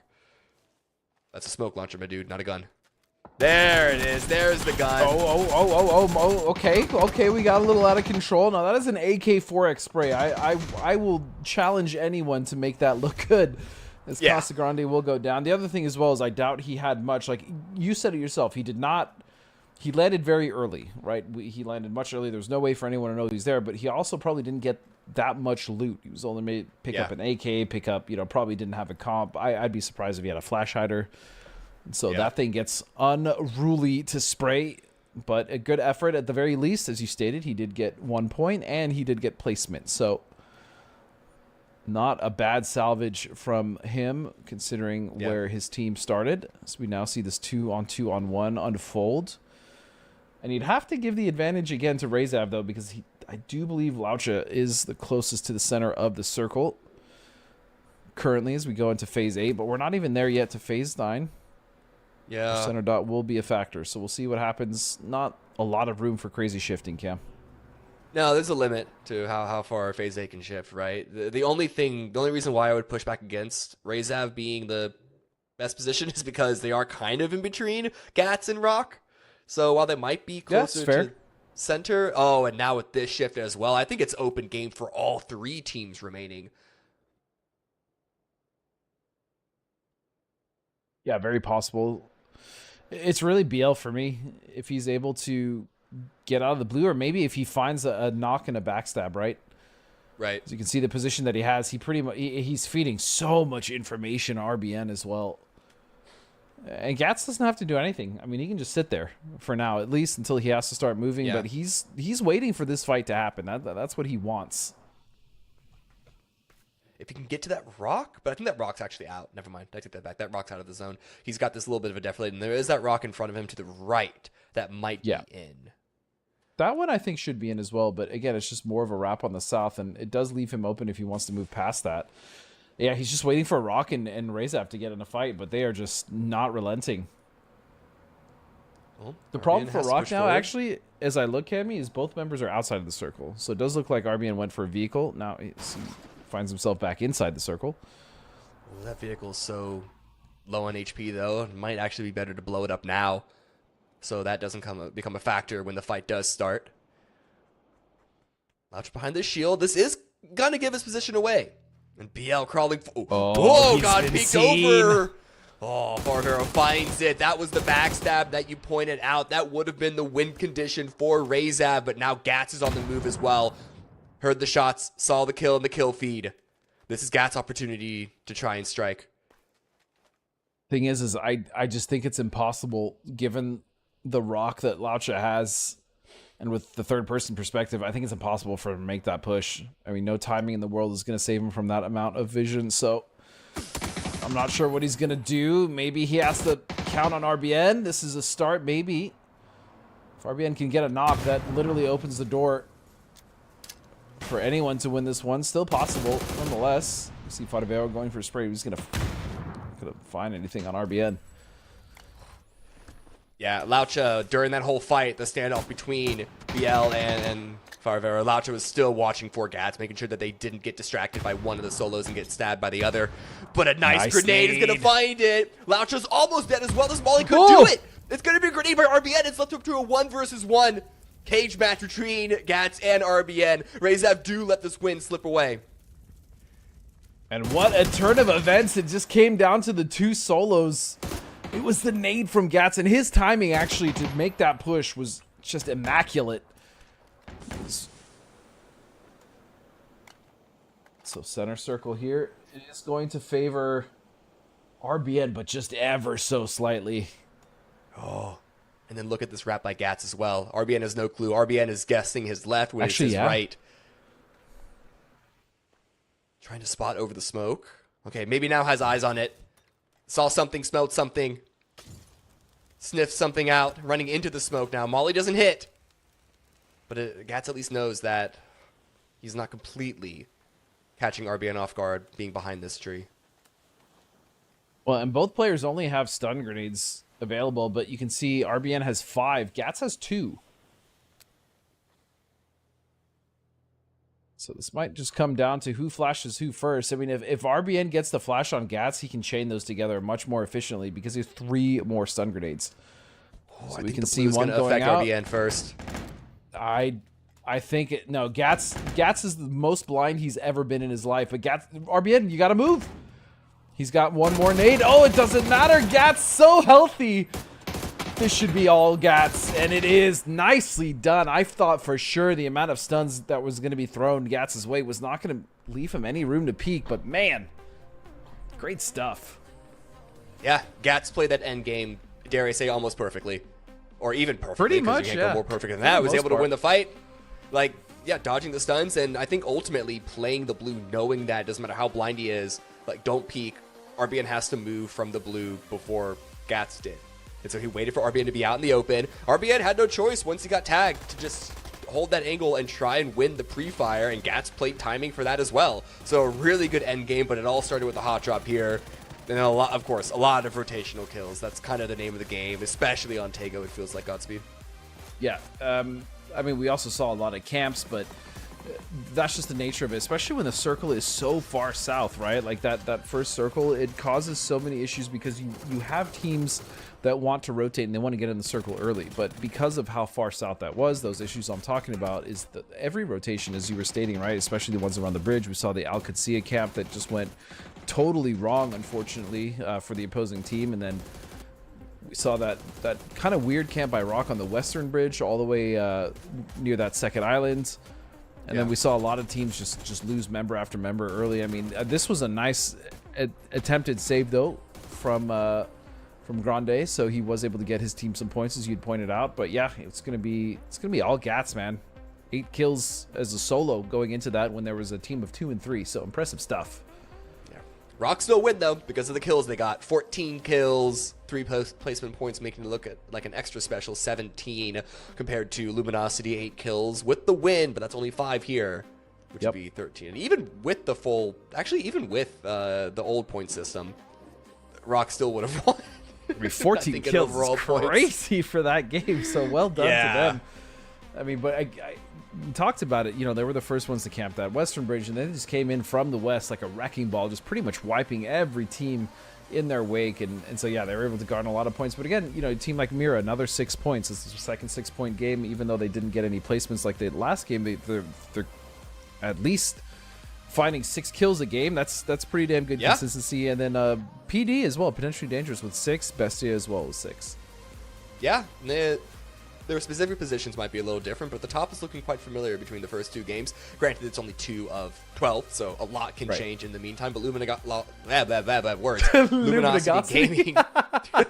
Don't worry about it. We're moving on. Luminosity Gaming holding down first place for now with 25.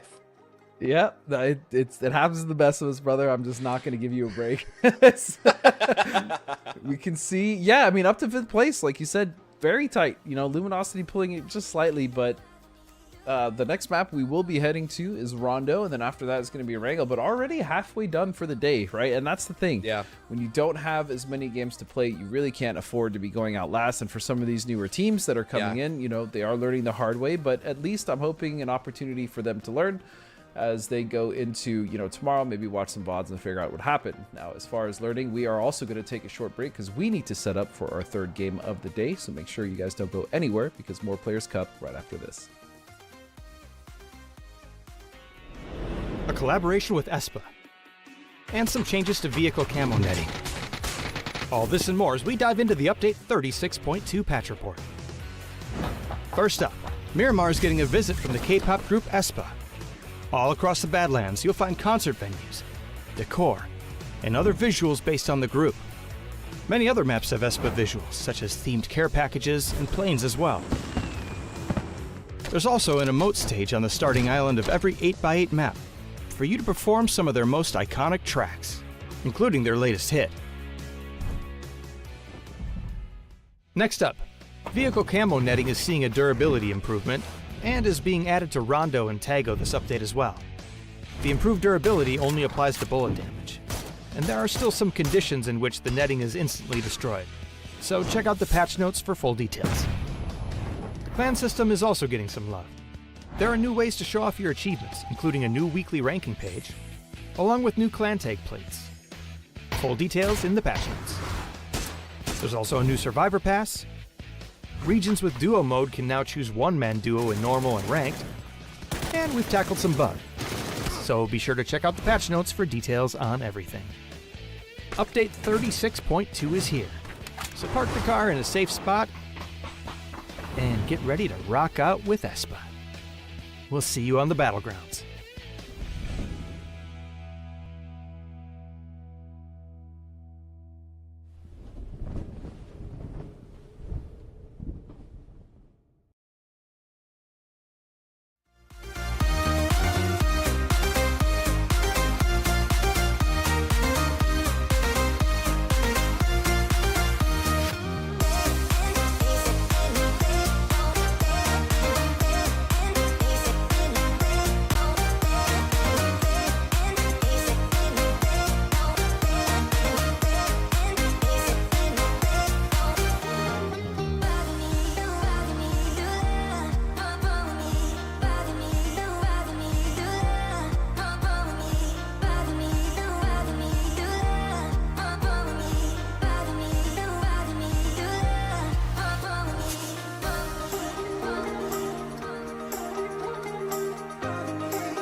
Halfway through the day of day number 1 here at the PUBG Players Tour Super Cup number 3. Cameron Davis joined by Godspeed. We are on Rondo, and this is a pretty good plane path, but already I see a hot drop happening. Yep, there is a hot drop. It's going to be between Rezav and I believe that is Deport. Again, I'm going to mess this up. Deportivo Merlo? That's close, yes. I think that's right. It's about as close as I could do it. I just feel bad. I don't want to butcher their name. But yeah, this is a very You're not butchering interesting... it. You're localizing it, okay? Sure. Gentrifying. Let's go with that. No, localizing. That's different. As we see, they're Hot Drop and Fongton. Now, this isn't actually as surprising as I initially thought, because looking at the plane, it's very common for a team to want to get out immediately, get loot, and then start their rotation just to wherever the circle may be. So I feel like both teams kind of had this idea, but something to note is QAD. They could very easily, as we see a test track circle, that's a shocker. QAD could very easily go third party this if they see or hear those knocks. Another hot drop on this hot drop to the north. Yeah. Ooh, nice little pink lemonade color scheme here as well. But I will say, okay, just real quick on the test track. All the Rondo games in this leg of the Players Tour leading up till now, we didn't have a single test track circle. So this is actually unique for us here. Okay. And you know what? We test track gets a bad rap. Well, we didn't get a lot internationally, at least over the last couple of events either. I'm talking about the PGSs, I'm talking about, PNC. So yeah, we're taking a break from test track, which is nice. Not that I hate that area, but there was a point where I don't think anyone would deny we were there way too much. Well, 4-0 now. Lopez knocked, bleeding out. They were able to get a trade. Lopez is now picked back up.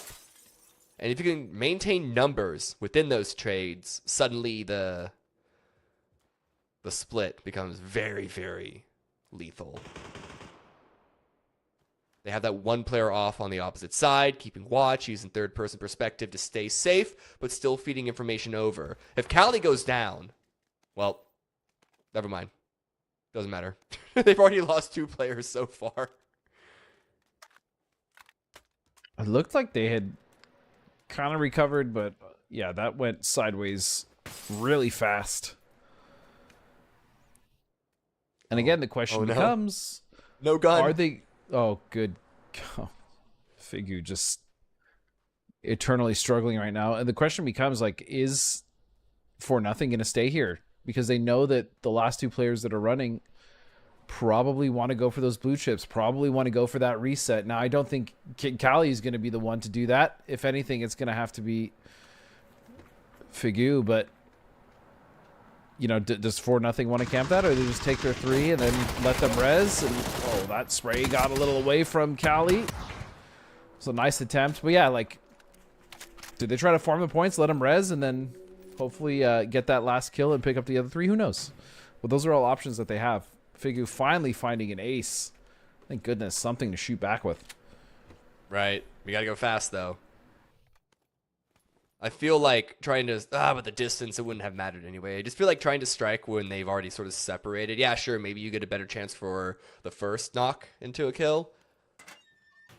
But when they're, whenever a team gets another knock, it's a full team there, they get a knock, they get a kill, everyone's scrambling over the loot box, that's when you really want to strike. And of course, Luminosity are here. I just looked at the map, you can kind of see them peeking on the mini-map. Of course, Luminosity are here. Back down to the one in the southwest. Alcatsia have yet to third party yet. In fact, no one's even gotten a kill in this. I don't even think there's been a knock, right? So it doesn't surprise me that Alcatsia is just driving away, because there's been no action, so there's nothing for them to stay for, especially with the circle being where it is. I mean, they have a decent amount to rotate if they want a solid position in the center or something around that. Now, there's a lot of really good ridges around test track, just outside. They really don't have to play compounds there in order to find a good space, but yeah, I mean, nothing's happened here for Alcatsia to third party.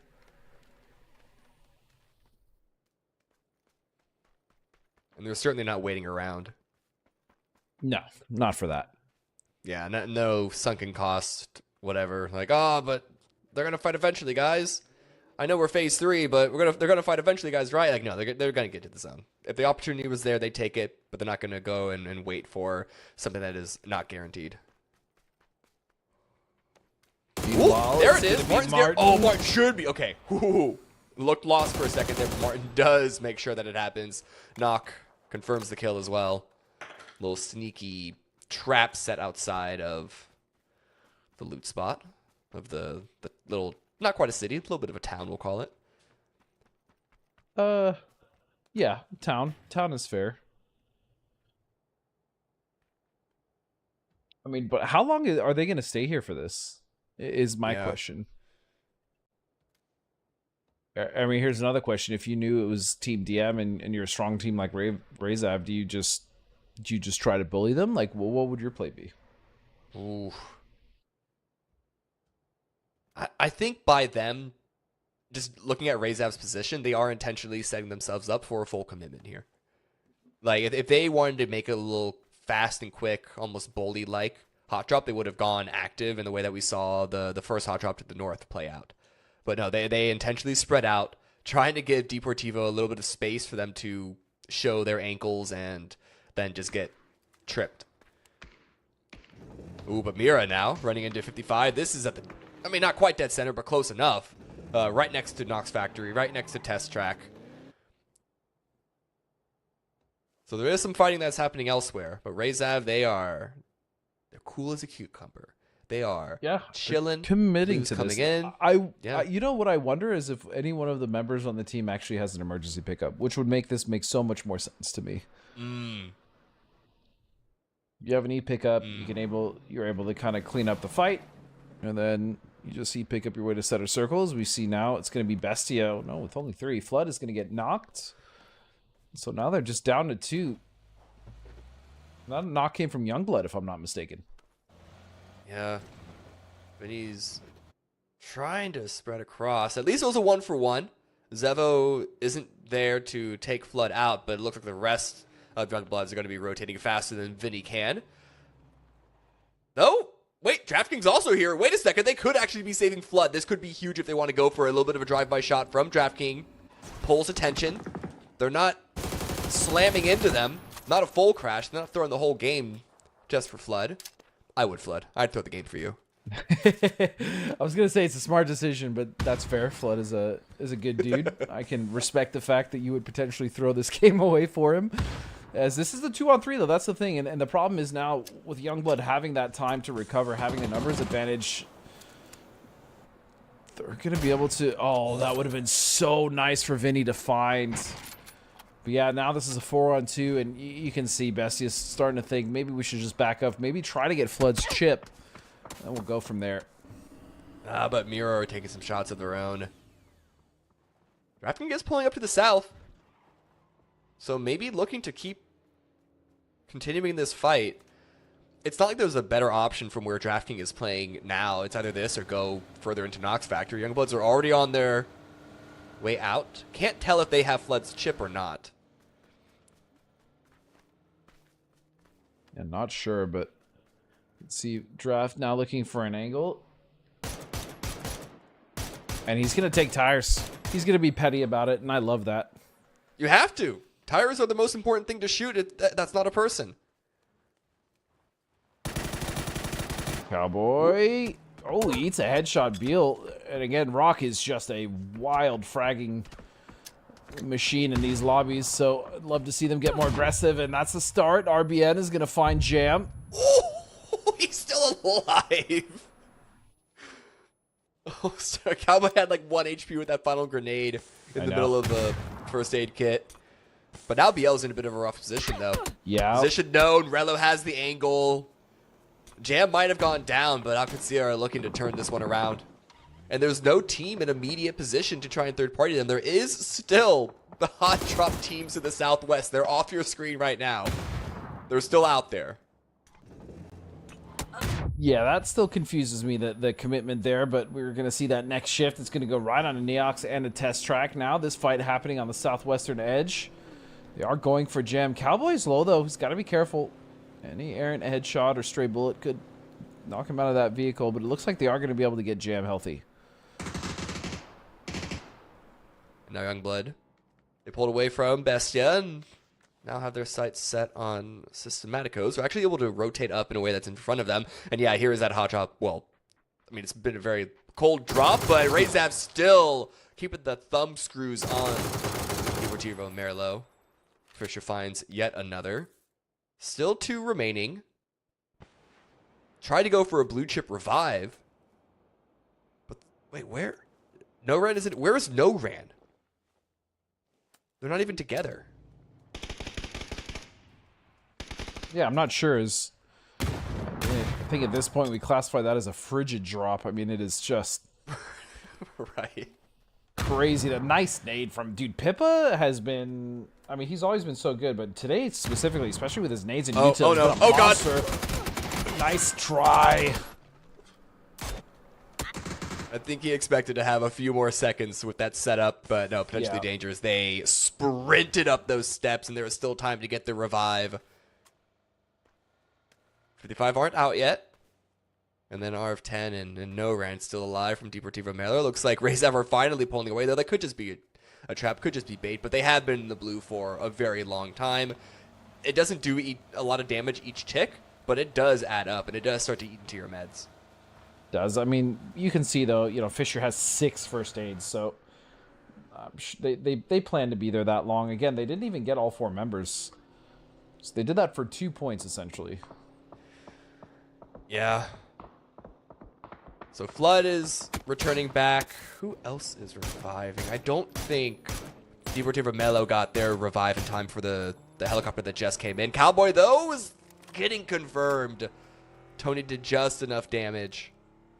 Alcatsia weren't able to get Cowboy back up, and now figuring out how they can get into test track. If they go up and around, or do they send it in and try and follow up potentially Dangerous's most recent adventure of taking this position from 55?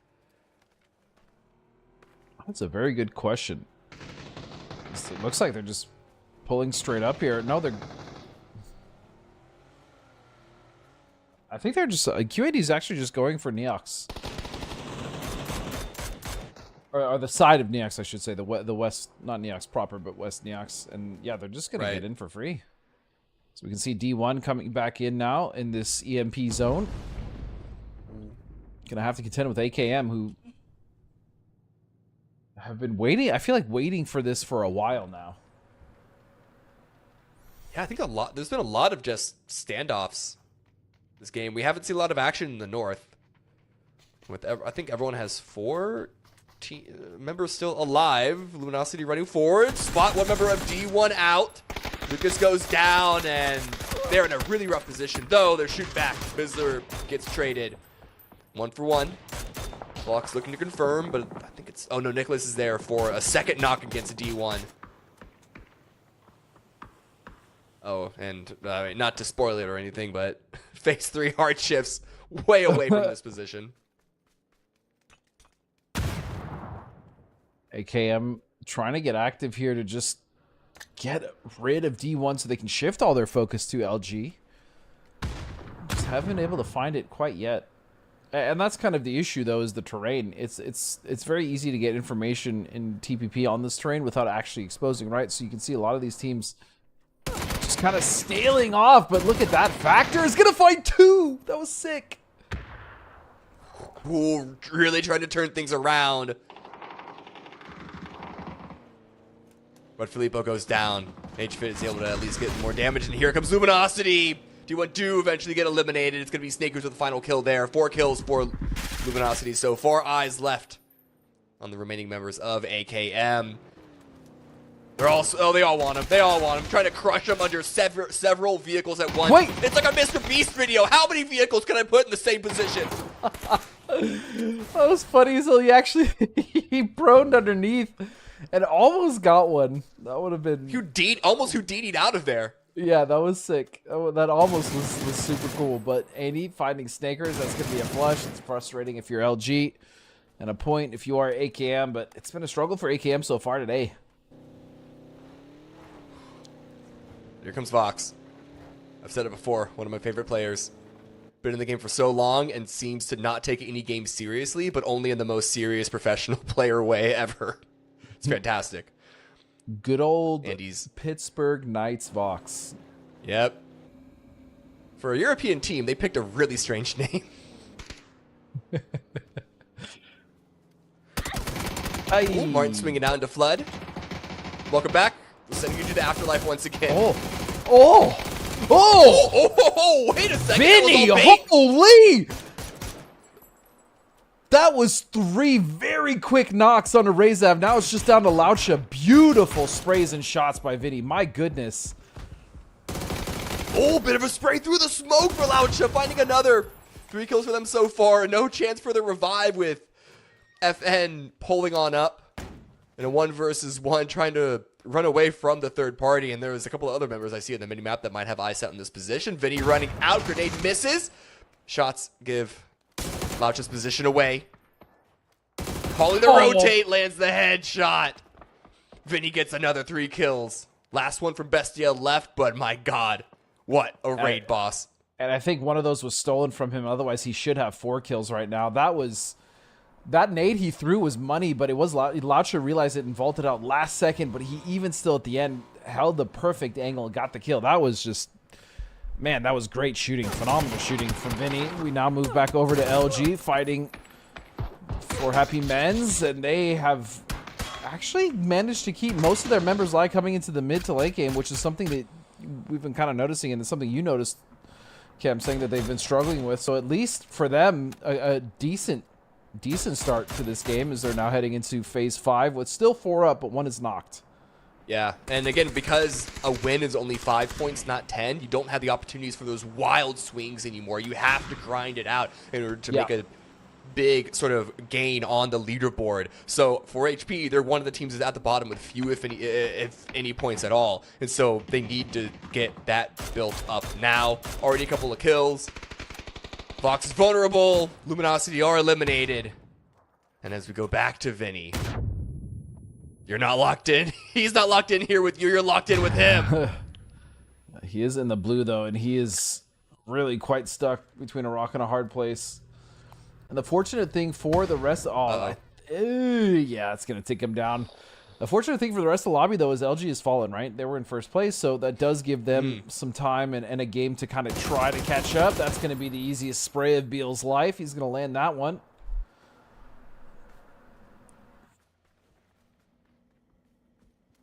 Dobie, yeah, the rest of 4HP are going to opt to get out. Now Systematico is fighting from the blue. We're taking shots at for nothing. They've been kind of limping in. Is Casagrande looking for the knock? You just need one, buddy. Oh, he's not going to get it. And LFP's going to fight him in the distance, Cam. But now Ribeiro was able to get one. 4-0 do get eliminated. And all these teams are fighting in the blue because no one wants to go into the big open moat, essentially, of field that is surrounding Nox Factory, especially on the south side. Yeah, it's so barren. You are not wrong. Oh, no, except a couple of teams have crashed. Double for Happy Men's has arrived, waiting for their one remaining teammate to follow up. A couple of shots into RBN, but that grenade, I think... Oh, it misses. It bounced over. Oh, and now no Double way. shoots through the window. Huge. And look at the teammate with a separate angle. This actually could be a winnable fight for them. Double's rushing forward. I was going to say, Doble surviving there much longer than he had any business or right to. Still pumping the brakes onto Rock a little bit, but they're in on the west side. I mean, really, there's not much pressure at all. There's not even a third-party element coming into them, as you can see. Fish now looking for that last member of Kira. Yeah, and those tags are devastating, especially with the Dragunov. I thought that might have been enough for the blue to do the rest, but maybe there was a jammer pack there. But there, doesn't matter. They go down. 4 Happy Men's get eliminated. Good damage towards the end, but Rocky Sports still alive. 3 kills for them. And eyes set on Deportivo Merlo, who have their own focus. And just as Systematico's on the south. I think Ribeiro is the last one left of that squad out in the blue. Phase 5 hurts. But you know what hurts more? Seeing this circle and seeing that your only other option is to crash Nox Factory. Yeah, not great, especially on the south side. There's already a few teams bunched up there. You can see, though, DM is split. I mean, Deportivo is... They already have 2 members in the center of the circle, actually, in Neox. Really, the question is, how the hell are they going to get the other 2 members over there? Right. And I suspect they probably won't be able to. I have to agree. Because Youngbloods is going to stop any sort of... Actually, Youngbloods and Alcatsia are both going to be in a position to stop Ascend if there are any vehicles on the southern set. That's the issue, is I just don't know how they're going to get there unless there's a window of opportunity. Those teams fight. Maybe they just happen to get lucky and drive on through without taking any losses or any knocks, then maybe. But Mira now, another one of the teams that needs to find their way into the circle. You can see that they are 4 strong currently, as they're going to have to contend with 55, but fortunately for them, 55 is only a duo. SCS get eliminated, but Novaran goes down to the blue. That is the Southern set no longer a factor. But Love it's not that, out for DM. They have the set I in the love middle that. and like, yeah. Yeah, sorry, the camo. I love the camo on Rondo, the flower camo. Looks Oh, great. yeah. They should add that to all the maps. Completely off I topic. think it would I'm stick sorry to out more derail on you. other maps. Of course it would. It's like having the, like, what was it, the snow camo on certain parts of Vikendi when there's like there's no snow, which is like so obvious. Right, yeah. That's what makes it fun though. When wearing camo makes you more visible. Honestly, I feel like that's when you get the secret raid buff. No one would ever think to look for a patch of snow in this grassy field here. They'll never expect it. Or in the middle of a road. You just try to lay down on one of the street lines, just a slightly thicker separator. It'll work, I promise, guys. If you're listening in chat, please try it for me. Wow, that road crew was sloppy. Yeah, really. They just kind of dumped the extra paint here. Should report it to the town council. Look at Miro, though. It managed to sneak in underneath, Cammy. It's a couple of solos. The next circle, a bit of a bump up to the north. Mostly just takes out a lot of the quote-unquote field, the not city part of this pseudo city ending. How do we want to approach this? Because it's a couple of like large buildings, a lot of cover, but it's not the same thing as like ending in Los Leones, right?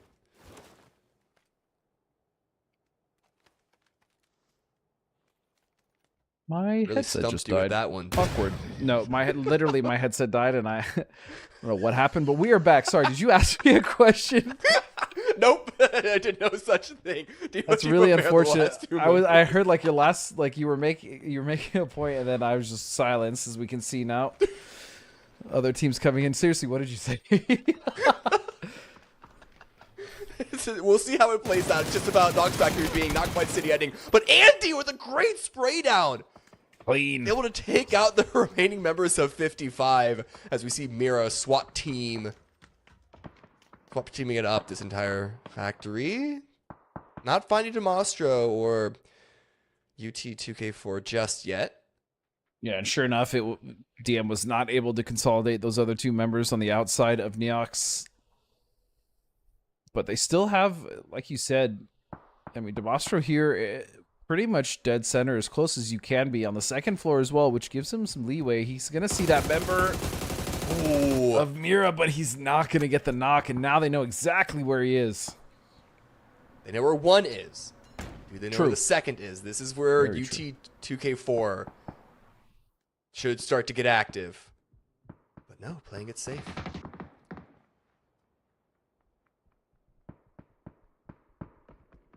And QD really, or QAD, I should say, I could see it. They've only been a duo, but they've been protected by all the other teams. What I want to know is, are they going to be able to get active enough to get enough kills as a duo as we start to head towards this end game? Even though they're just fine when it comes to their spot on the leaderboard, you can imagine they're going to want more kills and they're going to want to win this whole thing. Ooh, that grenade. Bit of a missed opportunity for the quick knock there. I think the reason why UT2K4 was walking so slow and not really getting active is because they didn't want to give any sound cues away. They know that there's a member of Mira above them, another member below them. It's about getting that first knock. That's the most important thing for this pair. They seem to have a good enough read on how far Mira have split off from each other. But just remember to just expect the fact that none of these teams are going to move, especially in a building like this, right? Especially with TPP, like you just have so much information, and realistically, there's no reason to take a risk. You can see a crazy amount of tracers coming in onto Mira from the Youngbloods, but it's actually going to be the knock from Fana onto Youngbloods. Yeah, now Mira, they're not quite distracted. They shouldn't be giving their this fight, this sort of like pressure against DM up just yet. But any opportunity for kills. They only have 2, and that's rare for them, but they're in the late game. And I mean, this is the one thing that is similar with Knox Factory and an Urban Finish is as you said about QAD, you can never guarantee kills. You kind of just have to hope that they come your way. But to set yourself up in a position intentionally for them is not great, but Demostro finds LFP. There they go. UT2K4. UT2K4. Gonna find one. If he can get the flush, it'd be pretty big. Yeah. Grenades coming in. It's at least stalling the deny for a moment. Yeah, that was a lot of utility used, though, just to try to confirm one kill. You can see Fauna on the outside of the building behind his foldable cover. Even with one down, though, Mira's still in a very good position overall. It's really Youngbloods that are the only ones that have to move, and my eyes are on them as far as where they're going to go. But that guy. Why can't I? I'm so sorry, UT. Your name, it's a tongue twister for some reason for both me and Cameron, but he's going to fall. So one member left of DM. But yeah, Youngbloods are the only ones that have to move in with Rock now. So that my eyes are on those two teams. And Haven was watching over the solo player of AKM that had gotten into the midst, but RBN caught the Youngblood rotation. Kachos Konos goes down. A bit of a grenade trade between Figu and Onaidavon, and what? Okay, blue zone grenades and the blue. Hard to keep them tracked. And Fake Sin's peeking with a great spray on top. Youngblood's approach just gets stalled out, gets stopped and stalled and stopped and stalled, and they do eventually go down to 7th place. Yeah, but meanwhile, Rock with another 5 kills. We saw there what 14 in the last game. I mean, they are really starting to take control of the lobby in terms of these team fights. They're pretty much running everyone over very impressively. PD with 5 kills, though, still managed with 3 alive, and they're actually going to make the cross, which is surprising. I did not think they would be able to cross that for free, but again, with Rock being distracted and with QAD really not having the angles, it actually makes sense that they're able to make it over with 3. Could QAD win this? I mean, the answer is yes, potentially, but like, how potentially is it? It's a good question. I actually think it's nice. Yeah, I don't know if it's ever going to be checked. The amount of times that we see games finish here, not that high. But I do think potentially Dangerous probably have the advantage here. I know Mira have the high ground, but you have to imagine they're going to have to jump off it. Are they going to jump off before potentially Dangerous? I don't. Okay, you know what? I take that back. I actually have no clue. I have no clue how this is going to play out. It's phase 8, and there are still 6 teams alive. PD is going to push straight in or try to get into the warehouse of QAD. The problem is the problem for them is Rock, right? Rock is not in. Or I should say the problem for Rock is Mira, because they're not in. They have to move in. There we go. Backwards. That was backwards. But it's Glock actually is able to find the knock, and look at the nades bounce. It's another one, and Rock is just getting bombarded. Mira weren't able to steal any of those, so that's good for potentially Dangerous, securing all the points that they can. Glock with the spray down onto another. I think there's one member of Rock left. It's BL. Strong player in their own right. But with seemingly the entirety of Team Mira eyes on that angle, it's going to be a difficult position to fight out of. Still gotta wait to see what Demostro can do as well. And Andy, there are still 3 solos to watch out for. And with the number of angles in this structure here, I don't think any team's going to be able to accurately track all 3 of them. No, especially, again, given, like, the buildings and the different angles, you're absolutely right. Finding those 3 solos is definitely going to be difficult unless you step on one, which it looks like Fauna has done. To be able to flush it out, but Tony, hold on, is going to find LFP. That's going to be a good knock for them to slow things down for Mira if you are potentially Dangerous. He doesn't have any lethal utility, though. You see, only has 6 smokes. Bakes in, watching the smoke. Trying to find Andy. Again, just ringing out every single kill available from the washcloth that is this final game. Is that emergency cover flare? Ooh! Fakes got the kill. It was Fakes that got the kill. But it looked that cover a lot almost more Looney Tunes than it was. That was about to be, I mean, whether it was fakes it or not, he was going down one way or another. You can see now the solo of BL being forgotten because Mira had to move. And a big opportunity for a backstab here. Jam, meanwhile, is going to find some damage onto one of the PD members, it looks like. No, they're going back around this time. That smoke and the cover from Rello. He's going to find a knock. Big opportunity. Blue's coming in. Look at the Panzer. Doesn't get it off. Nicely done by QAD. That was played so well, getting that smoke off just in time for Jam, and then Rello with the support. BL goes down as well. So now it is a 4 versus 2, assuming the revive comes into play, but Mira's going to have to push into Alcacea's position. They've defended it once. Can they defend it again? This might just be a good old-fashioned heal-off. Look at the elevations, right? You have QAD in the building, and then you have Mira on the top. What I imagine they might try to do is keep one in the center just for insurance, and then just have the other three push in. Rello's playing in first person. Close quarters, it's a good idea. Actually, so in your this camera situation, doesn't get messed up by the walls. Yeah. There's very few times that you actually want to play an FPP when you are playing TPP perspective, but this would be potentially one of them. Either way, it's not going to make a difference.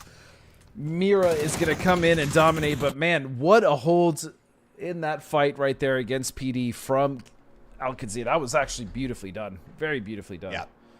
A good confirmation of second place for Alcacea. But Team Mira are here. A bit of a slow start, but they do get their win still within the first day, and 11 kills to go with it. 16 points. And I think they had, what, 12 up until now?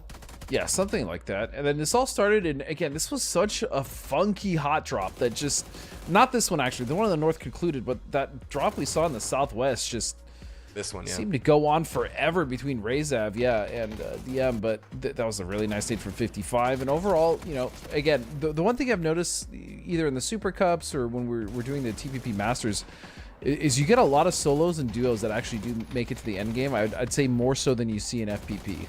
I think a big reason for that is, again, the information they can garner without necessarily putting themselves in risk. And then, yeah, we saw that disgusting play. I think it was from, was it RBN? Who was it that got the, or Vinny? So whoever got the yeah, Vinny that got the crazy good sprays, yeah. And then Andy with a very clean double right there. Good on him. I think it's more than just the third person leaving so many solos alive. I think it's also because the point system the is points, yes, you're fights. right. No, you're right. You're 100% right. I mean, third person is a part of it for sure, but I think it's like a multitude. It's not of the only thing. Things Sure, leading sure, into sure. it. Yeah. Man, I could see. I think they would have had a chance there, but you saw the timing of Jam on the roof getting the grenade out. Didn't allow to get the gun out in time to take that fight, and the grenade to take Rello as well. It certainly doesn't help. But yeah, 16 points for Team Mira in this game. Potentially dangerous with 7 kills, 8 total points. A good little spread, certainly, for the top 6. Yeah, good spread indeed. Again, PD just finding that consistency. We saw them get 6 back-to-back, and then another 8 right here, or at least 6 in the last game they got. Rock Esports finding another 7 kills or 7 points. Alcacea, I mean, they really didn't have much to work with, right? They were in that position as a duo for so long, but again, AKM doing decent for themselves. 5 points for nothing, 5 points. So yeah, overall, we'll see how this kind of quote-unquote shakes things up, as we did see Bestia fall, and even LG didn't get as many points as they could have, which is good news for the lobby. So yeah, LG only now leading by 2 points. Mira skyrockets up to 2nd place. As we can see, the gap start to form from 2nd down to 4th. It's a 6-point gap. Not huge, but 4th, 5th, and 6th, all pretty much within 1 point. Yeah, 6 to 7. That's where their big gap is here at the moment, and I gotta say, eyes on, at the very least, 12th to 16th place, though Youngbloods with 7. It's not that much more than 5, but they got to start getting those points. 4 Happy Men's, at least for them, they got 3, so they more than doubled their points so far. But Deportivo Merlo, D1, Cuatro Conos, those are the teams that I had the most worry about, or at least, shall we say, curiosity on how they would deal in this lobby, because they're in the big leagues now. They qualified in, you have to say, an easier lobby to qualify with into the Super Cup. So now here's the real challenge. What can they do to level up and develop, if not for this event, at least going forward? But there are 12 games this whole weekend. There is time to develop for this event still. Yeah, And even for a team like Youngbloods, right? Like, it seems like they're doing well because their positioning and macro is so good. They're just having trouble finding their footing in team fights. But that's going to come with time and experience. So I'm still looking forward to them. Again, we have one game left. We're going to head to one short break so we can set that up. And then when we return, the final game of the day. Stay tuned.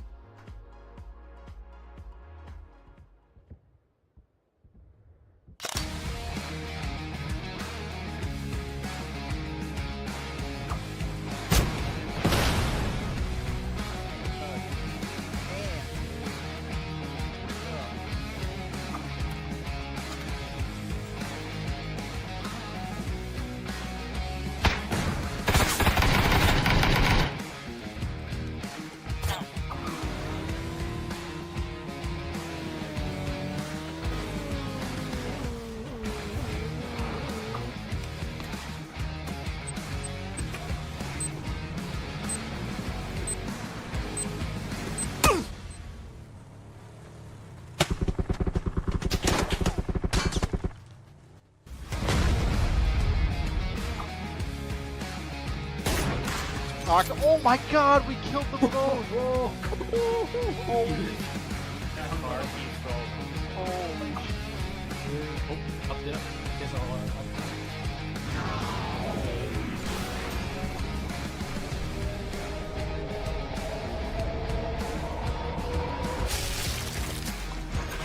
He's down.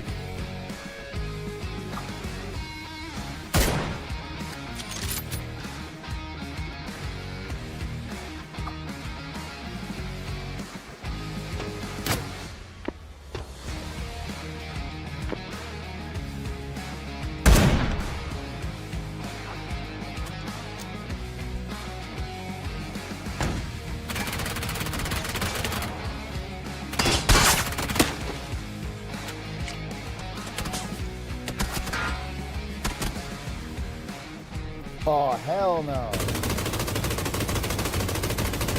Yoink.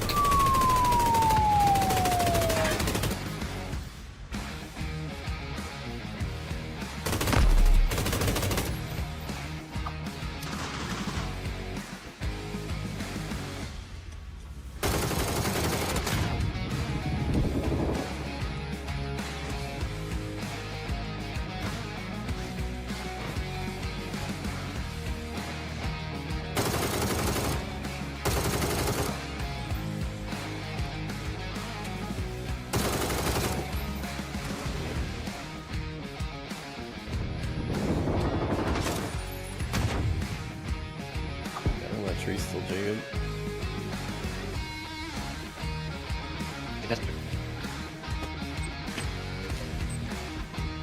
Go, bro, go, bro. Yeah, the thing's gonna go quick, bro. You gotta go.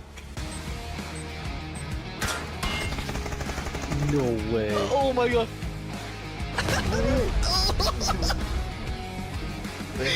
Yeah.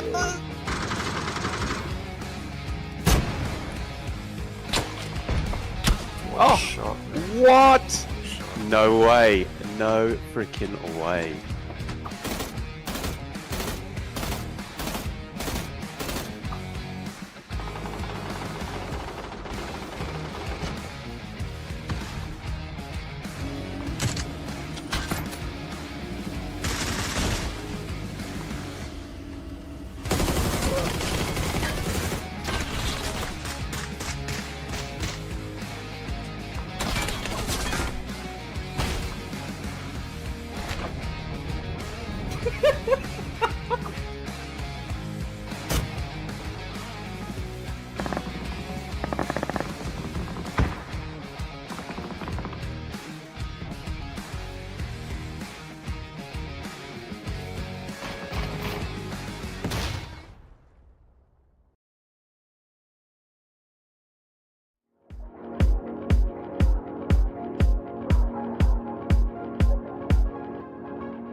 Every time I close my eyes,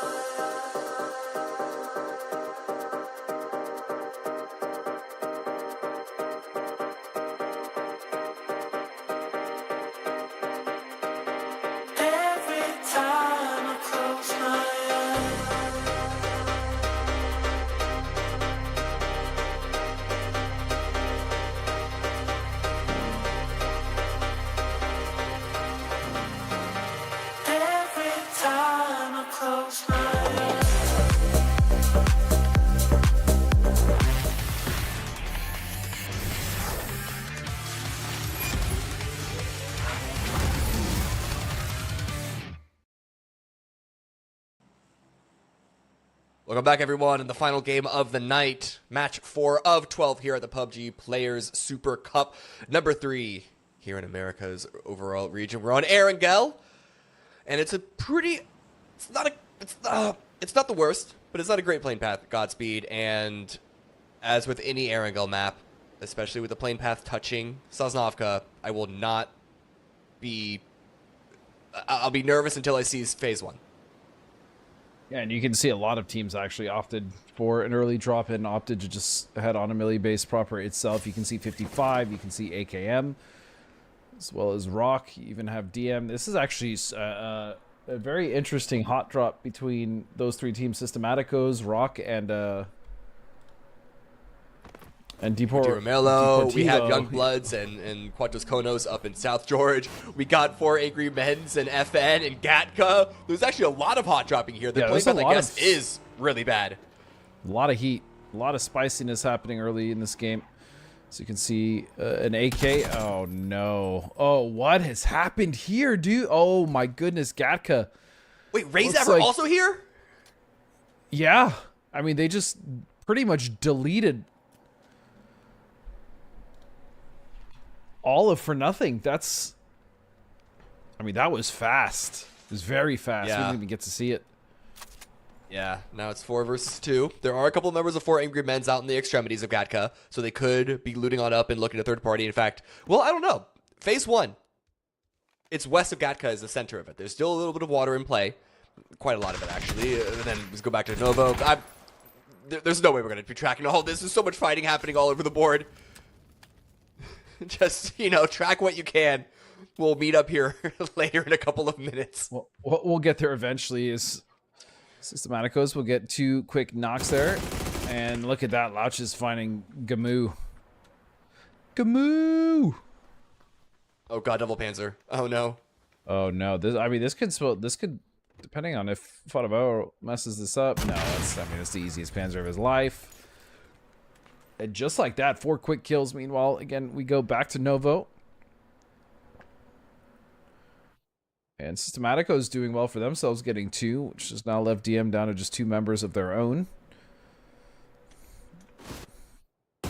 Here comes 4 Angry Men's. This is what I said.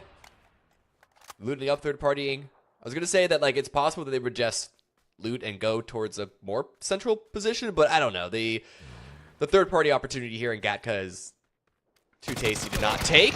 Bear goes for a spray. Ooh, the hip fire almost takes out Demostro. Goes for a second target. Cleaning this fight up real easy for Systematicos. But they also have to worry about Rock, who are going to be the third party here. I look at the map. They might be approaching slowly but surely, so they need to finish this fight quickly. But Demostro is in a more difficult spot to push than the finish on Gatka. You could call it precarious. I mean, yeah, they know exactly where he is. It would take a miracle, as far as I'm concerned, for him to win, but I have seen crazier things, so that smoke could be the start. It could help, but he only has 40 rounds. I like the idea. I like the idea. Oh, got 1! Oh, I actually like the idea, too. There was something there. Yeah. If he got that knock initially, and then, like, imagine if he got 2 there, and then just went back into the smoke like Batman, just like a ghost of the night. That would have been really sick, but it was not to be. We now can see the other 3 members of Rayzav quite miffed, upset, if you will, with 4 happy men's getting that first knock, and I'm pretty sure they're camping that chip. So, let's see, is Doble now watching some rotations come out from Mira, but yeah, I think they're going to camp that chip and try to get rid of Rayzav. Doble, though, is nowhere near his team if he wanted to support. Yeah. Oh, wait a second. Doble was spotted. I don't know if he saw LFP. Oh, no, no. Oh, that's the worst. Oh, LFP is going to strike. He's going to take advantage of that. Those few seconds lost. LFP could take a kill because of it. Good damage.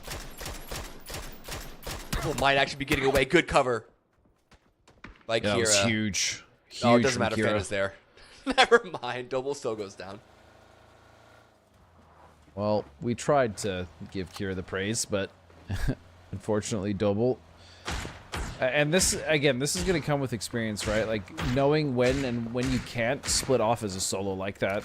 Especially when your team is already kind of committed to another, when they were camping that chip from Team Rezav, and now because of that, it's fallen apart.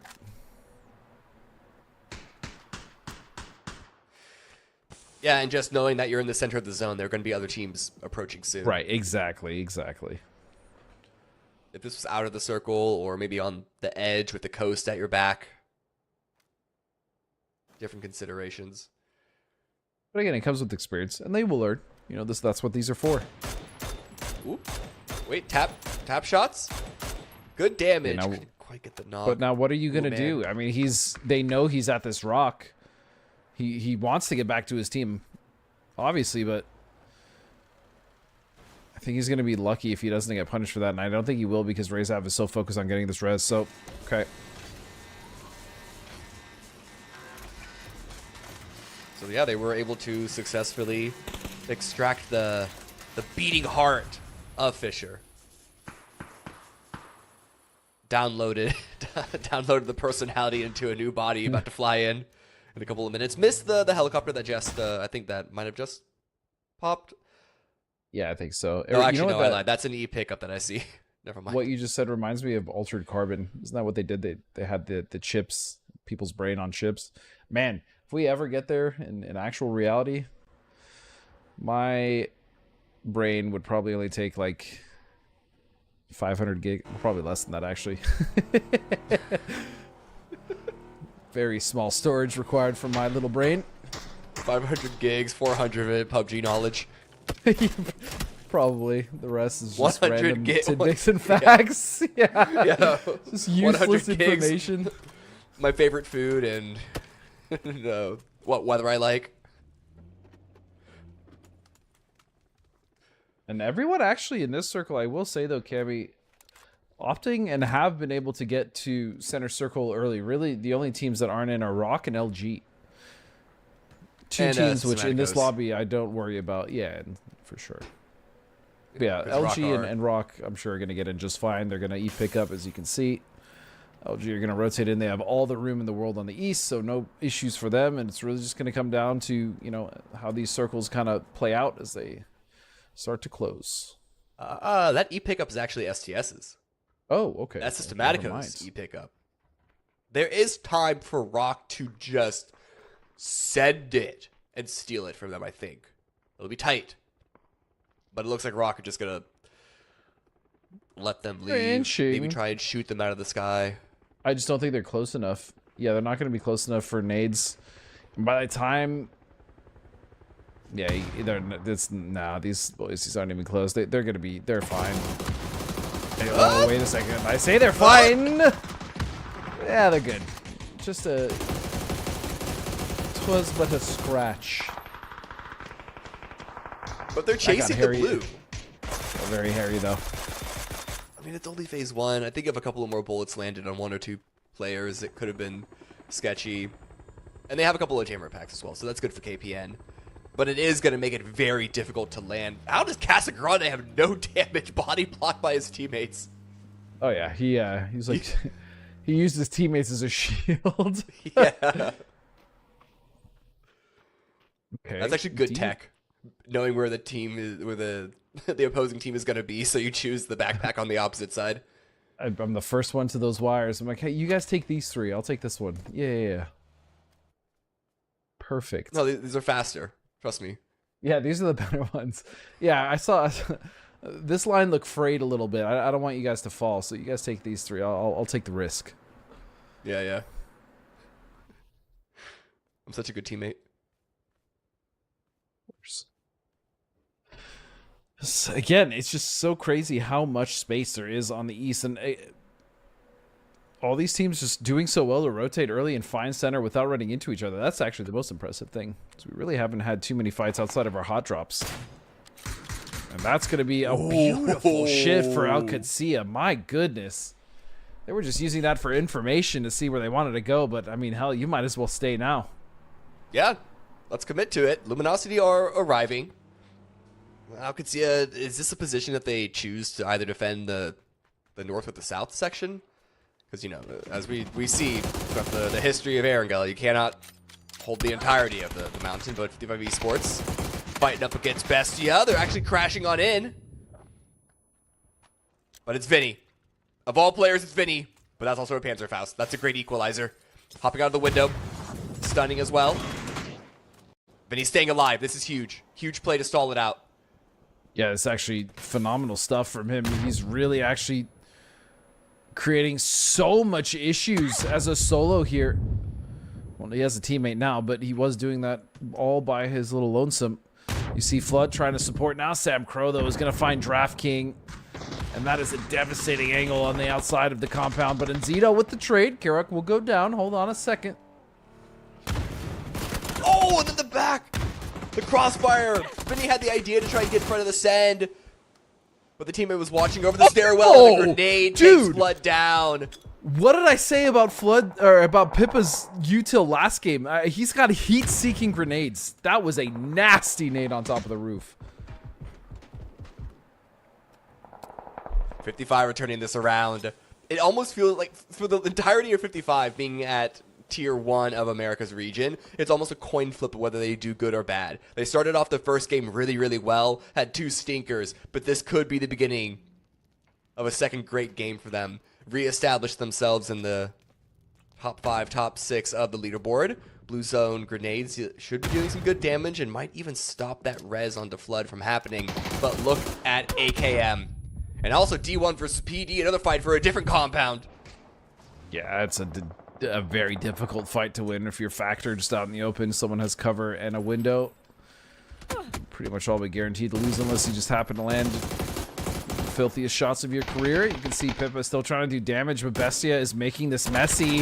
And very messy. It's just down to Sam Crow now. And he's going to find it, and Zito's down. But look at PD. Rushing forward. Glock's been knocked. They have the bead on the remaining enemy. Rushing up the steps. Carlos with the shotgun in hand. Yeah, in these close quarters, you can see a lot of players opting to just play an FPP. And that is the correct play. There's just some angles where TPP is not viable. So that's exactly what you're seeing Carlos do. And the crazy thing is, off in the distance, I'm pretty sure AKM is crashing 55 on that recovery, so they might just make their way here after they finish. Wait a second. Wait. Oh, he saw the something. Yeah. He's like, move! Get out of my way! That's a shotgun move! Let me out! But as you said, AKM versus 55 in the kill feed. Potentially Dangerous should be paying attention to that. They heard those shots. They know that they're in the next trajectory for this fight. Fairly deep in phase 3. Oh, how did Andy win that fight? Oh, how did Andy! He get the second? Shutting 55 down. That was nice. That was nice stuff from Andy. And if I'm not mistaken, he was the one that got that really clean double with the AKM in the last game. So Andy really turning it on. Trying to make a name for himself. As they are not wanting to deal with Carlos, and I don't blame them. Oh no, he missed! Oh no! Rip. Now we check in onto Georgia Pole Mountain. Snaker's up in the sky. Is that an E-Pickup Scout from right below? But Rock's coming up from the western edge, and they are pushing this. They are seemingly not comfortable, or rather, they want more than just the edge. They're going to try and make sure that QAD stay locked out, because the circle did shift to the west. It cut Georgia Pole Mountain in half. And now QAD are actually in a really rough position. They have Luminosity to the east, Rock to the west. It's going to be a tricky fight to break out of. They're tricky indeed, and you can see why. It's going to be RBN to find the first knock. Cowboy will go down. And that should be the dinner bells ringing for LG on the backside to start making their push up in their way. They can see that knocks. Return fire here to slow it down, but still, they need to be painfully aware of their backside. They need to, QAD needs to make sure that they have at least one person watching LG, as Rock Esports does not seem like they're going to slow down at all. They're going to continue to push. Yeah, this is not a sandwich you want to be a part of if you're Al Qudsiya. Or anyone for that matter. But BL needs to worry about both angles. We got Roth swinging in from a lower ground. Good grenade, but look at the counter rotation. I thought there was a counter rotation, but no, Roth has all this freedom. Past the 180. Sols is there for the trade.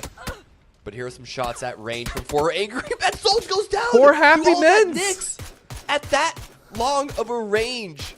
Nyx was able to get the knock. Oh, you can see Vox as well. They're just spreading out, taking the fight up to the top of the mountain teams. This AQ and Rock, again, just really struggling. Soul's going to take it out. His helmet. Oh, Real's helmet gets cracked by Vox. He's going to go down as well, just down to Jam now. Oh, and I think Jam, this angle is open to Luminosity as well. Granted, the Blues coming in, so Luminosity is getting punished for this. It's just Snakers that is actually inside the zone. He has his eyes set on Fish just below. Jam ain't jamming right now. That circle looked to be pulling far away. Good strike by Snakers. Getting the second kill of the round for Luminosity. Oh, then that's going to be it for Jam. Yep, he should fall. He's going to just go down to the Blues, so no point given. And yeah, as you stated, this circle is a difficult one to play. We'll say that at the very least. This is a lot of open fields with not much cover, and even more importantly, there's not that much defilade. There's not that many ridges to actually play in this one. Ooh, bit of a peek out, taking some damage.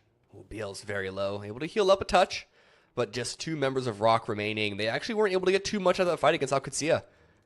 Luminosity were the primary victors there, keeping all 4 alive, even if they did split the kills. Yeah, and the thing is it was Rock that opened up that whole fight to begin with. They got the first knock on a AQ, so the fact that they really didn't get much out of it, in fact, they lost more than they gained,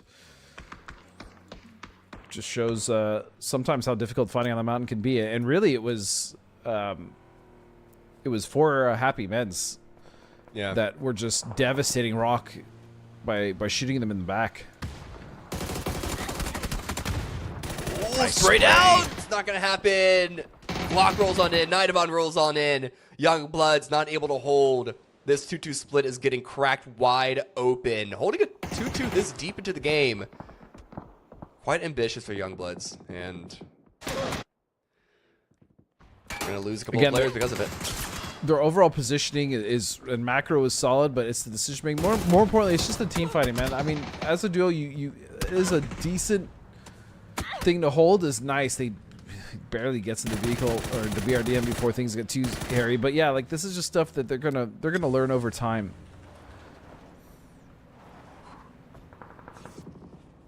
This is the first BRDM we've seen all night. It is That's actually shocking because like it was so oppressive in the meta when it first came out, and I guess the nerfs, they were sizable nerfs, but I didn't think they were enough to make them invisible.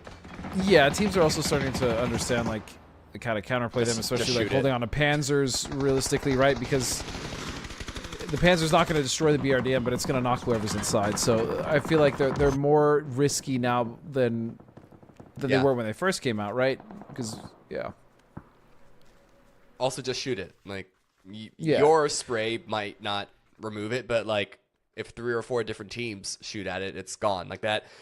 Exactly. It has higher health in vehicles, but it's also a larger model. Maybe someone should do the math. Like, what is the actual like model to HP? Well, think about like size to HP ratio. Even at PNC, we really didn't see many, and the ones that we did see, like there was a double knock in a Panzer, there's an EMP zone and a knock in another. So like they tend to be death traps more than they are beneficial as of late in comp. But I do agree when BRDMs first came out, we were seeing them constantly, and they were. They were oppressive. I mean, that was a very good word to use for it. Basically, the team that had the BRDM had a huge advantage, but now it seems like, again, players they're starting to kind of piece things together and play around them and even punish them in certain cases like we just saw. Yeah. Well, we'll see if Quatros Konos can use it in the late game. Could be useful for cover at the very least. Out in the open like that, but Razav comes swinging on in. Phase 5, bit of a pretty aggressive shift towards the northwest. I think couple of teams are going to have eyes on this one stairwell. It's cover. It's also could be a death trap of grenades and mollies and such, but it's cover at least for now.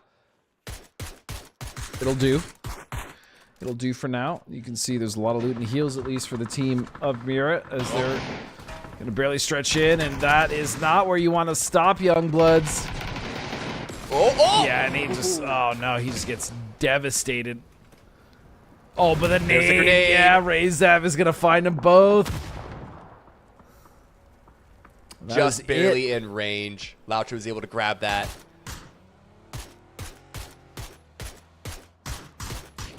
Mira popping some heads, or at least trying to. AKM now pushing up. But, like, where could they go? There's nothing on the south side. It's such a field outside for the few compounds that are already taken, and they're all in the north. The teams on the south, there's really not much to play for them. No, there isn't. And like I said earlier, there's not even that many great ridges because you're on a downward slope coming in from the south towards Razav. I mean, where Mira is, they should be able to get rid of, I believe it's AKM to the southwest, but they're going to have to deal with these angles. You can see LG has also, you still have some STS. They have that whole compound, right? So it's going to be very tough for Mira to get in once they do eventually deal with AKM.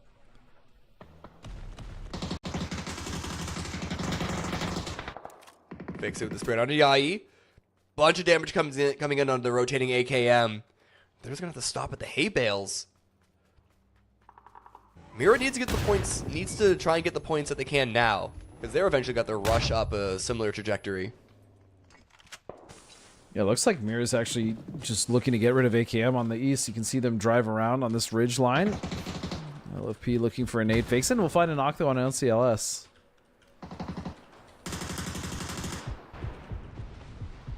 A lot of utility on the side of Mira still. You see a couple smokes on a Leech East member, which is very important for their move up. And the kill feed, you can see Systematicos have been able to dispatch of Razav, and now Luminosity have someone knocking on their door, but they're going to find that one. This should be an easy res. More importantly, this is given not only Mira, but more importantly, Systematicos time to start to try to flex out, but they're not going to be able to do so. You can see that this is kind of the problem for Systematicos. They do have the circle, but Mira have the angles, at least on the last two members trying to leave the compound. Even though they're in the blue, or they're about to be, they still have the superior sight lines. We'll see what happens here. LG now taking shots. Systematicos, they just need to hunker down and try to survive Cammy as long as possible. Yeah. Good on them to spread out, though. Not stay all trapped into this little corner. And good on Luminosity to try and send some players to the north to get their own sort of separate angles. 4v4v4. It's going to be a game of knocks and trades. Good damage coming out of Bizzler. Almost gets the knock on Defana. At the very least, it's going to burn through another first aid kit.